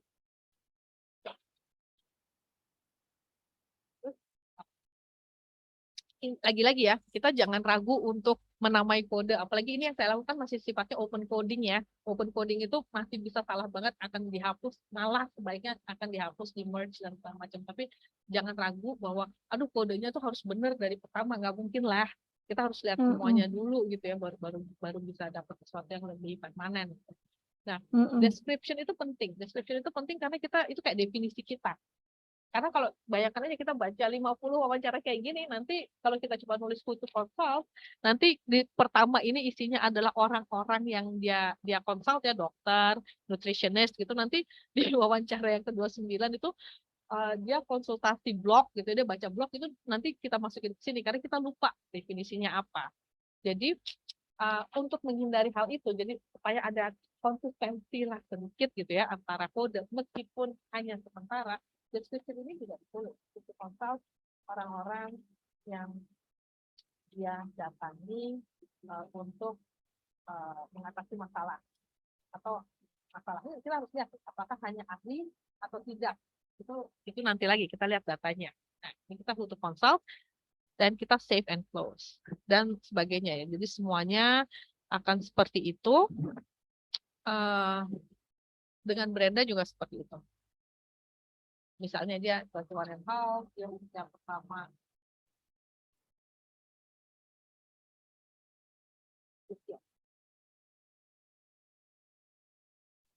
ini cepat aja ya, jadi dan segala macam siapa tahu dia bisa. Sekalian ini ya Mbak Steph, ini contoh memang baca pertama ya, baca setelah familiarisasi dengan data, baru nih pertama kita memberikan coding. Iya, iya, betul. Bisa, bahkan ini ya, dia dari awal aja ini sudah bisa di code nih, bahwa ya pokoknya adanya ya begini gitu. Karena misalnya kita bilang ini ya udah, gimana sih ini dia terhadap ilmu, kalau ini kan ya udah emang adanya begini gitu kan ya. Deskripsinya sebaiknya kita isi juga. Kita klik lagi, jadi sudah ada. Nah, ini jadi kita seperti itu untuk semua. Saya juga nggak menyarankan untuk 50 partisipan kita semuanya dikode dulu gitu ya, itu juga enggak gitu. Sebenarnya yang suka saya lakukan adalah kira-kira saya sudah kode 5 aja deh. 5 kita bisa lihat ini highlight-nya. Highlight-nya tuh kita ada berapa nih? Ini adalah kode-kodenya. Sebelah kiri ini adalah kode-kode yang sudah kita kasih dan jumlah ininya ya, jumlah potongannya yang sudah kita ini ya. Jadi kalau di sini masih satu gitu. Tapi kalau sudah banyak kita akan lihat yang banyak yang mana ya gitu. Jadi mungkin itu salah satu tema, salah satu kemungkinan. Misalnya tentang diagnosa ini cukup banyak ya. Itu mungkin salah satu tema. Diagnosa itu jadi satu tema sendiri. Tapi nanti kalau kita lihat misalnya kayak gini, diagnosa itu nanti bisa dipecah, diagnosa resmi dari dokter sama diagnosa dari dia sendiri. Itu ternyata suka banyak yang beda. Kan ini kan pengalaman orang ya. Jadi biarpun dokter bilang apa, tapi bagaimana dia menghayatinya itu bisa beda. Lantas yang bisa dilakukan adalah tahu saturasi atau tidak sebenarnya. Itu juga begini loh. Kalau awal-awal, ini self diagnosis. Awal-awal kita selalu bikin kode yang baru kan, karena belum ada yang tadinya. Tetapi kalau sudah mulai tersaturasi, itu nanti kita tinggal cek ini aja. Kita tinggal ngecek kode-kode, cek aja kita meng-apply kode-kode, mengaplikasikan kode-kode yang ada ini pada data yang baru kita baca. Nah, pada saat itulah kalau kita udah nggak nemu lagi kode atau tema yang baru, nah itulah kita bisa bilang sudah tersaturasi. Jadi kalau wawancara kita yang ke-55 gitu, kita bahkan nggak menambah kode baru sama sekali, kita tinggal ini highlight, terus cek kode ini highlight, oh ini kode ini dan kode ini, itu kemungkinan besar sudah konsentrasi. Itu ya, jadi Wah, ini convenient sekali ya Mbak, nampaknya. sebenarnya karena ya dengan cara ini kita bisa tahu sedikit lebih cepat ya kapan, kayaknya udah tinggal cek dan cek dan cek gitu, Iya. kayaknya ini udah nih, berarti kayaknya semua kode yang mungkin ada ya sudah kita ini sudah kita temukan, sudah kita lihat lah, sudah kita identifikasi. Iya. Iya. Memang kalau pas Iya. pertama gini nanti banyak banget ya, kalau kita emang liatin 28 halaman tentu saja saya tidak akan lakukan gitu ya. Itu tuh banyak banget save and close. Sekalian mengingatkan nih Mbak, sebenarnya waktunya udah habis, tapi kalau misalnya masih ada hal-hal penting yang perlu kita ketahui, saya sih udah banyak pertanyaan tentang aplikasi ini khususnya, karena menarik sekali. Silakan Mbak, kalau ada lagi mungkin kita bisa sampai 30 baru kita masuk ke tanya jawab. Oh ya, oke, thank you. Ini highlight. Yang penting juga, ini kan tadi open coding, tapi kita harus mulai melakukan actual coding. Actual coding itu kalau kita ingat tadi kan itu dikelompokkan lagi dalam kategori-kategori. Ini juga bisa, caranya adalah kita edit misalnya, kita bisa merge. Kadang kita lihat ini kayaknya sama aja deh, tadi attitude terhadap ini, terus sekarang ini, itu kayaknya bisa di merge menjadi satu kode. Nah ini kita bisa merge ini, yang kode awalnya kita ganti menjadi apa, dimasukin aja nih ternyata sama dengan ini gitu. Nah itu merge. Itu sebenarnya salah satu wujud actual coding itu ya, jadi banyak kode kita jadikan semakin sedikit antara lain dengan menggabungkan kode-kode itu. Nah itu nanti kalau kita lakukan itu misalnya saja ya, ini jelas nggak benar, ini kita merge text, yang tadi hilang, terus yang interesting jadi nambah kayak gitu. Nah terus yang bisa dilakukan adalah kita memecah, yang juga untuk actual coding adalah kita memecah kode. Jadi cara memecah kodenya itu jadi hierarkis. Itu gimana ceritanya? Jadi misalnya kategori besarnya adalah diagnosa, terus kategori kecilnya adalah self diagnose sama diagnosa awal, diagnosa kemudian, diagnosa oleh dokter A, diagnosa oleh dokter B gitu. Nah itu bisa dijadikan kode semua. Jadi misalnya caranya kalau di target itu cukup sederhana ya. Itu kita ketik kategori besarnya, terus kita kasih tanda baca apapun, terus titik ya. Terus setelah itu adalah kategori kecilannya gitu lah, turunannya. Gitu. Jadi nanti ini masuk ke diagnosa, terus bawahnya adalah usia pertama di diagnosa. Jadi itu contohnya untuk yang actual coding. Kita mengelompokkan kode-kode yang banyak lagi. Nah itu feature-feature ini sangat berguna banget. Kita harus bisa merge, kita harus bisa delete kode yang ternyata tidak relevan, kita harus bisa merapikan, memasukkannya lagi ke dalam kode-kode yang besar. Nah, kalau kita sudah itu semua banyak ya, kita bisa ada beberapa hal sih. Kita manage collaborators, lagi orang harus bikin target. Biasa lah, ini tidak begitu menyenangkannya karena intuitif banget ya, karena ini serupa dengan banyak hal yang kita gunakan gitu. Nah ini juga jelas banget view only atau full permissions, itu berarti bisa ubah juga. Terus apa itu untuk kolaborator. Dan yang penting adalah kita bisa ekspor codebook. Codebook itu ini yang saya suka minta mahasiswa buat sebenarnya adalah ekspor codebook. Ini semacam kayak dictionary-nya kali ya, untuk kode-kodenya. Kelihatan nggak sih ini? Belum Mbak, belum. Excel-nya belum kelihatan nih. Ya, okay. Tapi sambil apa namanya, kilas balik ke belakang dulu, kalau sebelum ada bantuan begini kita mulai dari Excel dulu. Jadi mengenang masa-masa meneliti kualitatif pakai berbagai macam Excel ya, dan dihitung manual pakai rumus. Dimasukin ya, benar-benar. Nah ini ini codebooknya. Jadi ini adalah kodenya, terus ini description. Makanya description penting. Apalagi kalau kita kerja sama orang banyak ya, dia kan patokannya misalnya saya gitu, terus nanti saya mau nyerahin ke asisten peneliti gitu. Tolong dong di kode sisa 60 wawancaranya itu gitu. Yang saya harus kasih ke dia adalah codebook ini. Gitu. Jadi supaya setidaknya ada patokan codingnya itu seperti apa. Nah ini ada nama highlight. Sebenarnya ada juga, nanti kita terlalu banyak, kita nggak ada waktu, di mana kita bisa melihat kutipan-kutipannya. Kutipan-kutipan persisnya itu apa saja untuk tiap kode. Nah, itu juga membantu supaya kita melihat lagi secara keseluruhan. Ini saya bilang dia apa misalnya diagnose gitu, terus kita lihat semua kutipan yang ada, terus kita bisa cek lagi ya, benar nggak ya ini termasuk nggak ya, atau jangan-jangan ini sebenarnya perlu dicek menjadi kode lain. Jadi hal-hal seperti itu sebenarnya proses coding itu. Dan dengan adanya software seperti itu sangat membantu ya, untuk kita bisa mengenali pola yang ada.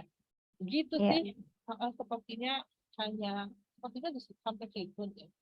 Mungkin ini Mbak Steph terakhir, boleh nggak dikasih bocoran nih kalau misalnya tadi kan sebenarnya masih banyak hal tentang bagaimana menggunakan target. Apakah ada YouTube tertentu atau mungkin bahan informasi di mana buat teman-teman yang tertarik atau saya sendiri pun sebenarnya tertarik belajar lebih jauh tentang target ini, kita bisa kemana ya Mbak? Nah, dia tuh di website-nya dia tuh ada target guide. I Di see. website-nya itu sendiri, dia tuh ada sebelumnya dia try it, terus sebelumnya di sebelah kiri tuh ada guide. Ya, Nah, ya, itu jadi dia jangan cukup khawatir ya, bisa. di di site-nya sendiri dia ada itu, dan dia ada videonya nggak sih? Nggak ada video tapi cukup jelas sih sebenarnya, karena memang dia nggak rumit. Kelebihannya target ini adalah sangat tidak rumit. Jadi kalau kita penelitiannya misalnya, ya itu kita sebenarnya penelitiannya mainly kuantitatif gitu ya, terus kita butuh data kualitatif juga. Jadi tapi ngapain juga menghabiskan banyak waktu dan dana gitu ya untuk beli in vivo gitu. Target is the answer gitulah.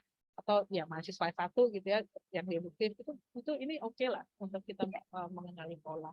Apalagi ya itu datanya teks ya, bukan gambar. Sangat menghemat waktu ya Mbak, apalagi kalau misalnya manual kan mesti masukin dulu ke Excel per baris, per mana, terus nanti kalau highlight-nya ganti, barisnya ganti, wah itu lumayan menghabiskan waktu, tapi dengan begini itu semua bisa terlewat. Oke, terima kasih banget Mbak Steph atas ini introduction to penelitian kualitatif, tadi lengkap sekali ya rekan-rekan, mulai dari apa itu penelitian kualitatif, bedanya dengan kuantitatif, bahwa kualitatif itu adalah pemaknaan partisipan, jadi interpretasi peneliti tentang pemaknaan partisipan, dan itu menjadi kelebihan dari studi kualitatif ini. Lengkap tadi juga kita sudah dengarkan bagaimana mulai dari contoh pertanyaan penelitian, sampai desain-desainnya, bagaimana melakukan coding, sampai akhirnya menjaga integritas penelitian, dan sampai menulis, menganalisa dan menulis paper. Tadi sudah disampaikan dengan singkat, padat, jelas oleh Mbak Steph. Nah, sekarang waktunya kita untuk berdiskusi lebih lanjut nih rekan-rekan. Silahkan kalau ada pertanyaan, saya buka untuk 3 pertanyaan pertama dulu. Boleh melalui fitur raise hand, ataupun menulis di chat juga boleh. Kalau misalnya masih kepingin secara anonimus juga boleh, silahkan chat ke saya, ataupun di sini ada Kak Chen juga boleh, atau Mas Wisnu untuk pertanyaan-pertanyaan silahkan. Saya buka sesi tanya jawab. Wah, ini udah ada nih, tapi dari Mas Wisnu. Mas Wisnu, silahkan, boleh. Sambil menunggu yang lain. Oke, terima kasih Kak. Panggilnya Kak, kok jadinya janggal. Mbak Steph dan Kak Peng kan, terutama Mbak Steph untuk paparannya tadi.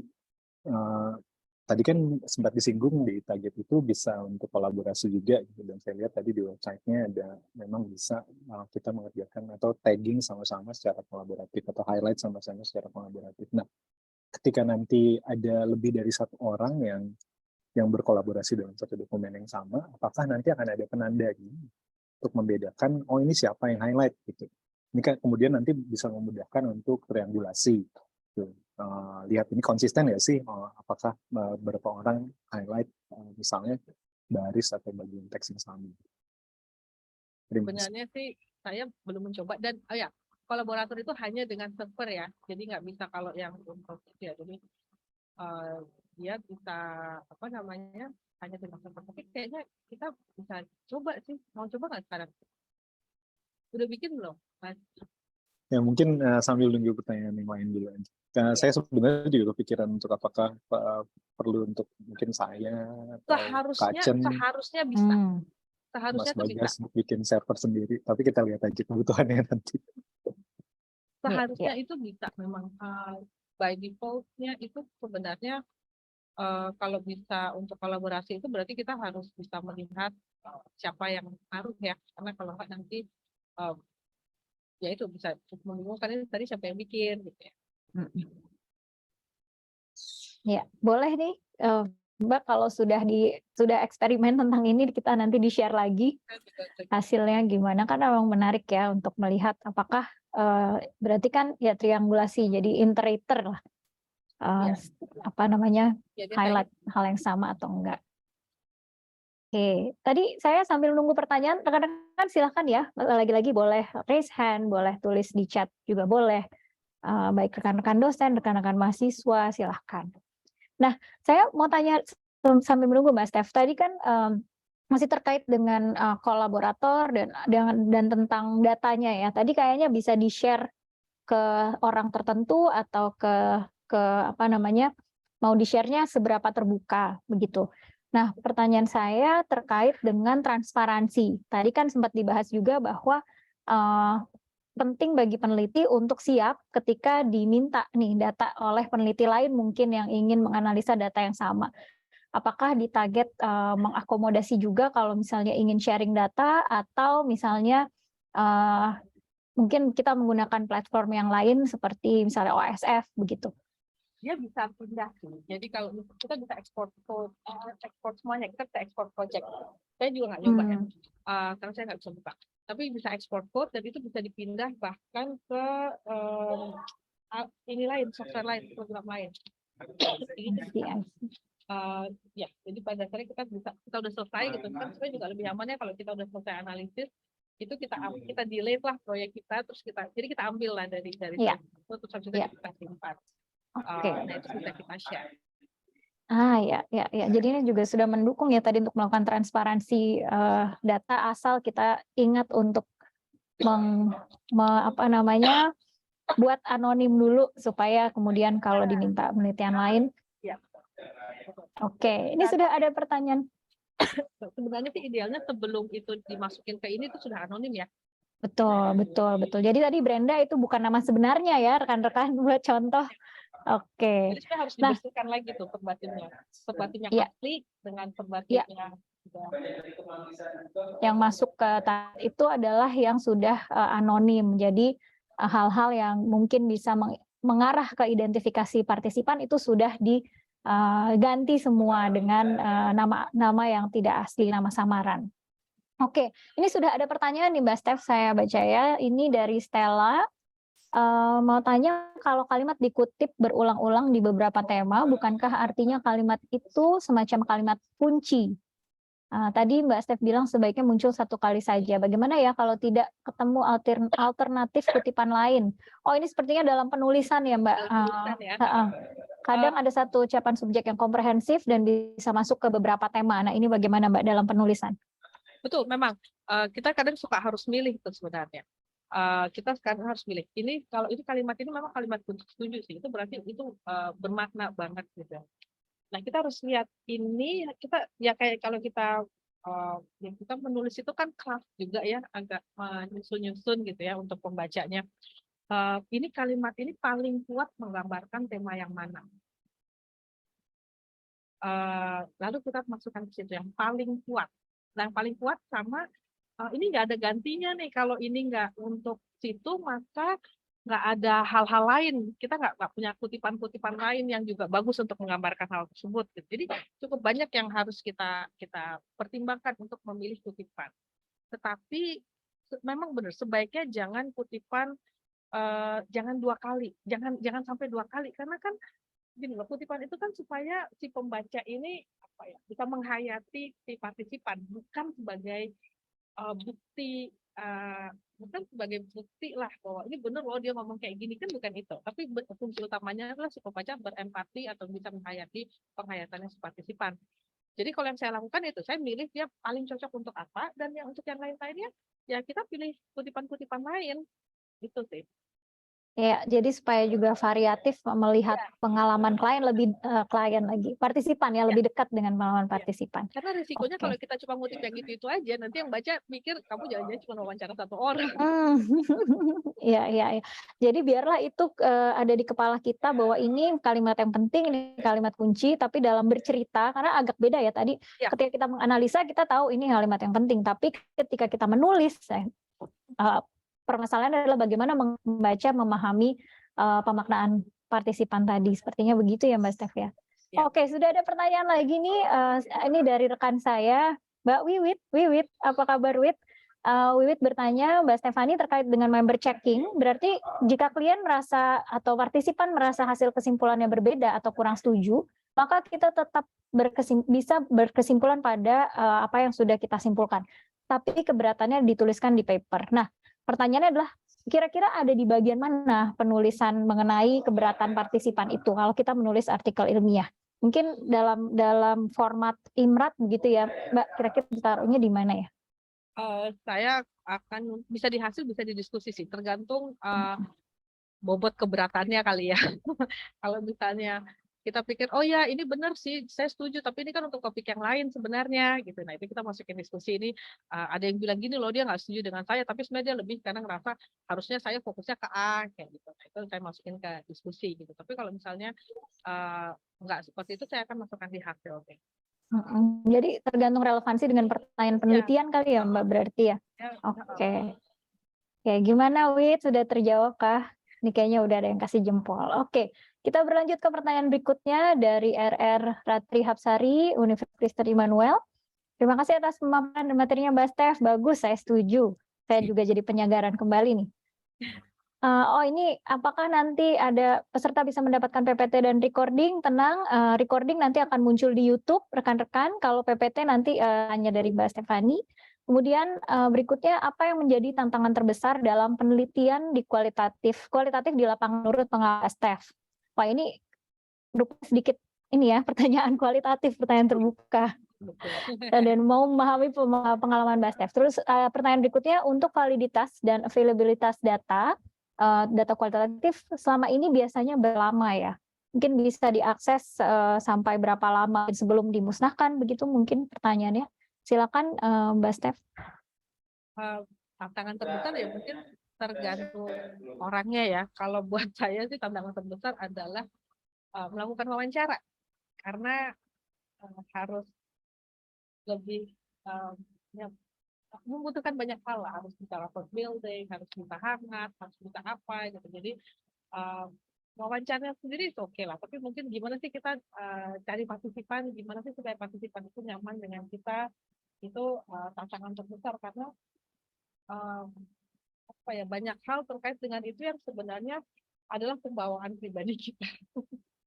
Itu kalau memang kita orangnya ya sudah supel, sudah apa, mungkin akan jauh lebih gampang untuk bagian data ini. Jadi justru bagian wawancaranya ya Mbak, karena itu juga kualitas personal kita bermain juga untuk menggali data untuk mendapatkan cerita partisipan. Kualitas terakhir data Mbak, kita itu bergantung pada kualitas data tergantung pendekatan ya. Tergantung pendekatan ya, itu jadi agak PR gitu untuk saya pribadi. Kualitas dan availabilitas data maksudnya seberapa lama sesuatu itu valid, data kualitatif ya. Jadi maksudnya kita ambil data sekarang, bolehkah kita baru publikasi 5 tahun lagi gitu misalnya ya. Nah ini mungkin bisa diklarifikasi Ibu atau Mbak RR Ratri Hapsari. Apakah pertanyaannya lebih ke arah berapa lama dari pengambilan data ke penulisan atau tadi ke penyimpanan data? Mungkin bisa dua-duanya kali ya Mbak dibahas. Bagaimana kalau tadi ya dari segi mulai pengambilan data sampai publikasi itu boleh berapa lama, dan penyimpanan datanya menurut pengalaman Mbak Steph berapa lama? Penyimpanan data sih sebenarnya lebih sering tergantung pada aturan yang misalnya pemberi grant kayak gitu ya, mau berapa tahun itu sebelum dimusnahkan. Lantas kalau apakah masih relevan apa enggak, itu sebenarnya juga tergantung penelitiannya tuh. Kalau penelitiannya memang jarang banget gitu ya, itu mau sampai 8 tahun, banyaklah orang mempublikasi data yang sebenarnya tuh udah data lama banget, tapi memang ya tetap harus dipertanggungjawabkan kali ya pada saat kita menulis, lagi-lagi ini kan crafting ya, itu harus ada angle di mana kita bilang bahwa ini tuh terjadi dulu, tapi sekarang tuh masih relevan, atau dengan kita memahami kejadian dulu, kita bisa memahami kejadian sekarang, gitu misalnya. Gitu ya. Ini kuncinya pada penulisan dan kejujuran juga, jangan Ya, itu masih relevan atau tidak. Nah, itu sih kalau yang tentang validitas dan availability terutama apakah jadi tergantung banyak itu ya. Kalau misalnya kita penelitiannya sejarah ya itu sampai kapanpun tetap akan awet ya. Tetap relevan. Yang penting sejauh mana relevan dan bagaimana kita menuliskan relevansi tersebut, gitu. Meskipun ngambil datanya mungkin 5 tahun lalu atau 8 tahun lalu. Tentu datanya Oke. tentang apa juga kan ya sebenarnya ya. Iya, ya apakah beneran masih menjadi ya tadi masih urgent untuk diteliti atau enggak juga ya, jadi urgensi penelitiannya. Oke. Kemudian ada lagi nih Mbak pertanyaan dari Dinda Soya untuk isu etika. Kalau tadi kan bicara Mbak Steph memaparkan untuk handle Instagram itu disamarkan, tapi bagaimana dengan akun-akun besar misalnya sebut nama aja ya, Narasi Najwa Shihab gitu, apakah boleh disebarluaskan kalau secara etika? Ini mungkin pertanyaan lebih etika bagaimana Mbak? Enggak, tapi ada kasus kayak gini. Jadi harus itu tidak, karena ya Najwa Shihab gitu ya, maksudnya malah kadang kita kan kelihatan kalau yang kayak komunikasi gitu kan justru penelitiannya adalah tentang narasi Najwa Shihab gitu, jadi nggak bisa disamarkan gitu. Tapi ada juga nih saya juga baca di mana hasilnya itu, jadi dia meneliti politisi-politisi yang sangat mudah diidentifikasi, bukan di Indonesia, politisi-politisi Inggris. Tapi topiknya sensitif, jadi banyak rahasianya lah kayak gitu. Akhirnya yang dia lakukan pada saat menulis dia bikin kayak composite model, jadi tokoh gitu ya, tokoh yang diambil dari berbagai orang yang dia wawancara itu kayak seolah dijadikan satu tokoh, dan itu yang dia tuliskan. Dan itu adalah cara dia menjaga anonimitas partisipan-partisipannya, karena mereka mudah sekali dikenali kan, namanya juga politisi gitu, tapi juga sekaligus rahasia mereka banyak banget gitu. Nah, dia pengen cerita, memang itu butuh keahlian beda lagi ya, dia harus bisa melihat antara itu jawabannya apa yang sama sehingga penokohannya pun kuat gitu. Ibaratnya kita bikin satu karakter dari berbagai karakter yang real, itu juga bisa. Tapi kalau untuk misalnya penelitian biasanya ya yang nggak terlalu banyak rahasia dan segala macam, dan mereka udah public figure sih enggak.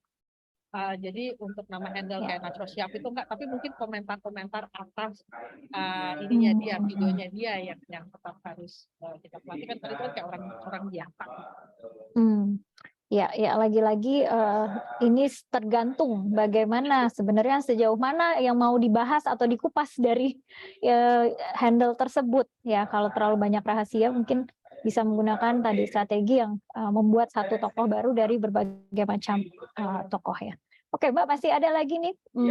Di sini ada Mbak Shanes tentang subjektivitas dalam penelitian kualitatif. Kalau dalam sudut pandang kualitatif seolah tidak ada ruang untuk kalau dalam sudut pandang kuantitatif seolah tidak ada ruang untuk subjektivitas. Sementara hal ini rasanya sulit dipisahkan dalam penelitian kualitatif. Menurut pengalaman Mbak Steph pribadi, apa saja sih metode yang bisa digunakan untuk mengurangi resiko subjektivitas peneliti yang akhirnya mungkin mempengaruhi hasil analisis kualitatif? Silakan Mbak. Ini agak ini ya, jawabannya kita tuh selalu sering gitu deh, jawabannya tuh banyak kayak gitu kan.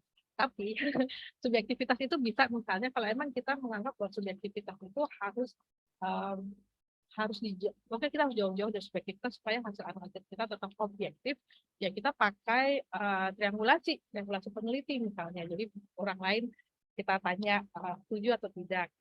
Jelas kita sendiri, dan ini terlepas dari apapun ya, untuk segala jenis analisis yang kita lakukan kuantitatif kualitatif, kita juga harus lakukan yang namanya be the devil's advocate gitu. Jadi kita main jadi setan dalam tanda kutip untuk data kita sendiri, mempertanyakan ini benar nggak ya, ini kalau orang lain nggak tahu seperti apa gitu.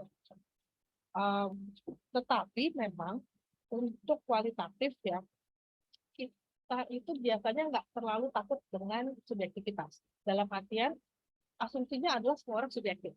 Pada saat kita mau bikin survei dan kita merumuskan pertanyaan pun gitu, dengan cara kita bertanya dan segala macam, itu seberapa jauh sih kita bisa benar-benar nggak subjektif, nggak ada faktor subjektivitas gitu. Jadi biasanya yang kita lakukan tuh bukan jangan sampai subjektif, tapi kita malah embrace it dalam artian untuk jenis penelitian tertentu kita menegakkan posisi apa yang disebut sebagai positionality. Posisi kita tuh seperti apa? Saya itu perempuan, makanya saya wawancara ternyata dapatnya tuh ibu rumah tangga, misalnya kayak gitu. Jadi pada saat saya menceritakan tentang hasil penelitian saya bilang ada semacam disclaimer. Oh, ini tuh bukan kehidupan nelayan titik gitu, tapi ini adalah kehidupan ibu-ibu penelayan. ibu-ibu nelayan gitu, istri nelayan gitu. Kenapa?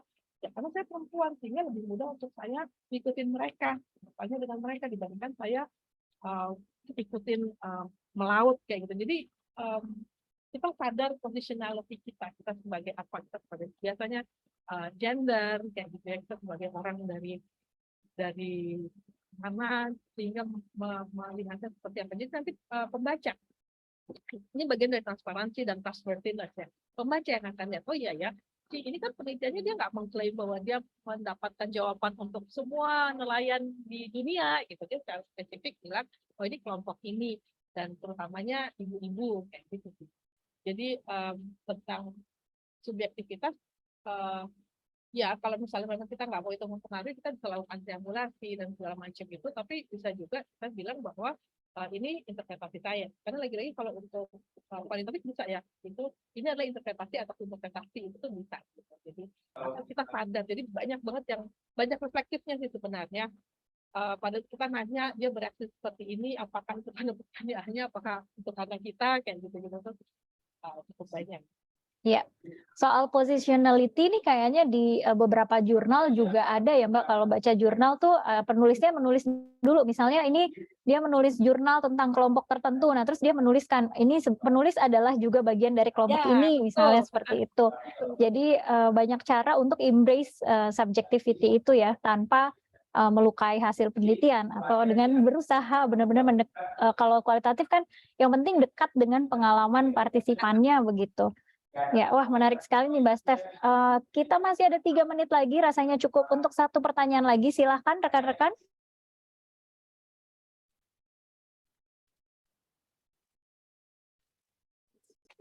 Boleh bertanya kalau ada yang mau kurang jelas, atau mau diskusi juga boleh, mau sedikit curhat mungkin bagi yang sedang melakukan penelitian kualitatif, sudah sampai di mana. Oke. Ya, sepertinya masih belum ada.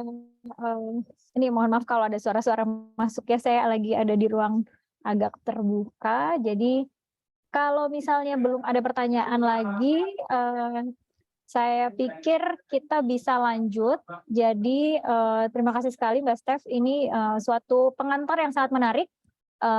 Bukan hanya tentang target ya, sebenarnya banyak kita belajar tentang penelitian kualitatif itu sendiri. Jadi ini semacam crash course tentang penelitian kualitatif secara umum seperti apa.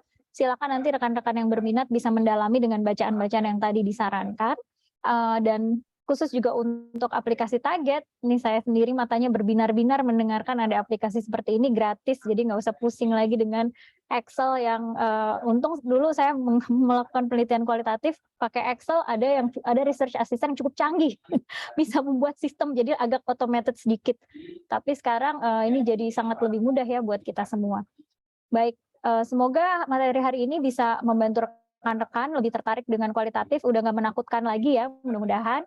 Dan ternyata ada juga aplikasi yang membantu, dan silakan nanti bagi yang ingin mendengar kembali bisa tunggu di YouTube kami, di YouTube Jaspers yang ada linknya di kolom chat, tunggu dalam beberapa hari ke depan. Baik, saya pikir sampai di sini. Kepada seluruh peserta silakan mengisi evaluasi dan daftar hadir. Jika ada saran-saran nanti mau topik apa lagi, silakan tuliskan. Di situ kami terbuka mendengarkan suara dari rekan-rekan sekalian. Kalau begitu, kita ucapkan terima kasih dan apresiasi sekali lagi untuk Mbak Steph. Boleh berikan tepuk tangan virtual. Terima kasih Mbak Steph sudah berbagi bersama kami semua. Dan demi kepentingan dokumentasi, biasa ya Mbak, acara institusi kita perlu foto bersama nih. Jadi saya mengundang rekan-rekan yang bersedia untuk menghadirkan wajah melalui kamera. Boleh ini saya remove spotlight dulu ya supaya kelihatan semua. Kami mengundang rekan-rekan untuk membuka kamera, kita akan foto bersama. Terima kasih juga rekan-rekan yang sudah sangat aktif bertanya, kemudian stay dari awal sampai hampir selesai ini ya. Ini ternyata ada ibu-ibu, ada Ibu Yohana, halo Ibu. Kemudian ada rekan-rekan, ada Mbak Danika, Mbak Paramita, ini ada dosen Pancasila ya, banyak sekali kita berkumpul hari ini. Oke, baik, untuk Halo Mbak Tingkat. Ya. halo Ibu, apa kabar? Baik. Baik. Saya minta tolong tadi panitia untuk mengambil gambar. Bolehkah buka mic untuk menghitung? Mahasiswanya Pak Bagas?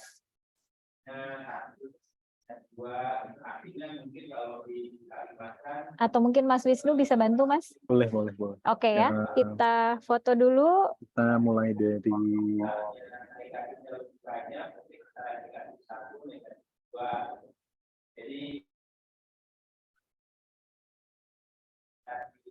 Satu, dua, tiga.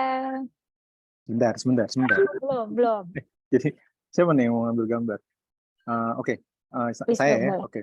Saya mulai dari ada 3 halaman rekan-rekan semua. Jadi saya akan mulai dari halaman pertama. 1, 2, 3. Start. Nih, dipastikan dulu save. Maaf ya, saya agak tradisional kalau soal beginian, jadi tidak secanggih mahasiswa. Oke, kita masuk ke halaman 2. 1, 2.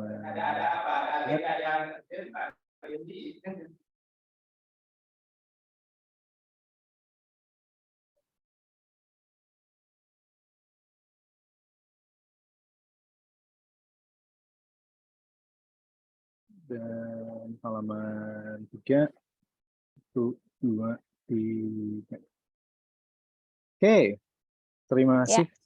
Terima kasih Mas Wisnu. Dengan foto bersama tadi berakhir juga acara diskusi hari ini. Terima kasih untuk kehadiran rekan-rekan semua. Semoga bermanfaat dan tunggu videonya di YouTube Jaspers. Silakan di save, linknya sudah ada di chat. Dan jangan lupa isi daftar hadir sekaligus form evaluasi. Ya, ditunggu sampai hari ini. Silakan nanti rekan-rekan boleh mau request topik apa, kami akan pertimbangkan.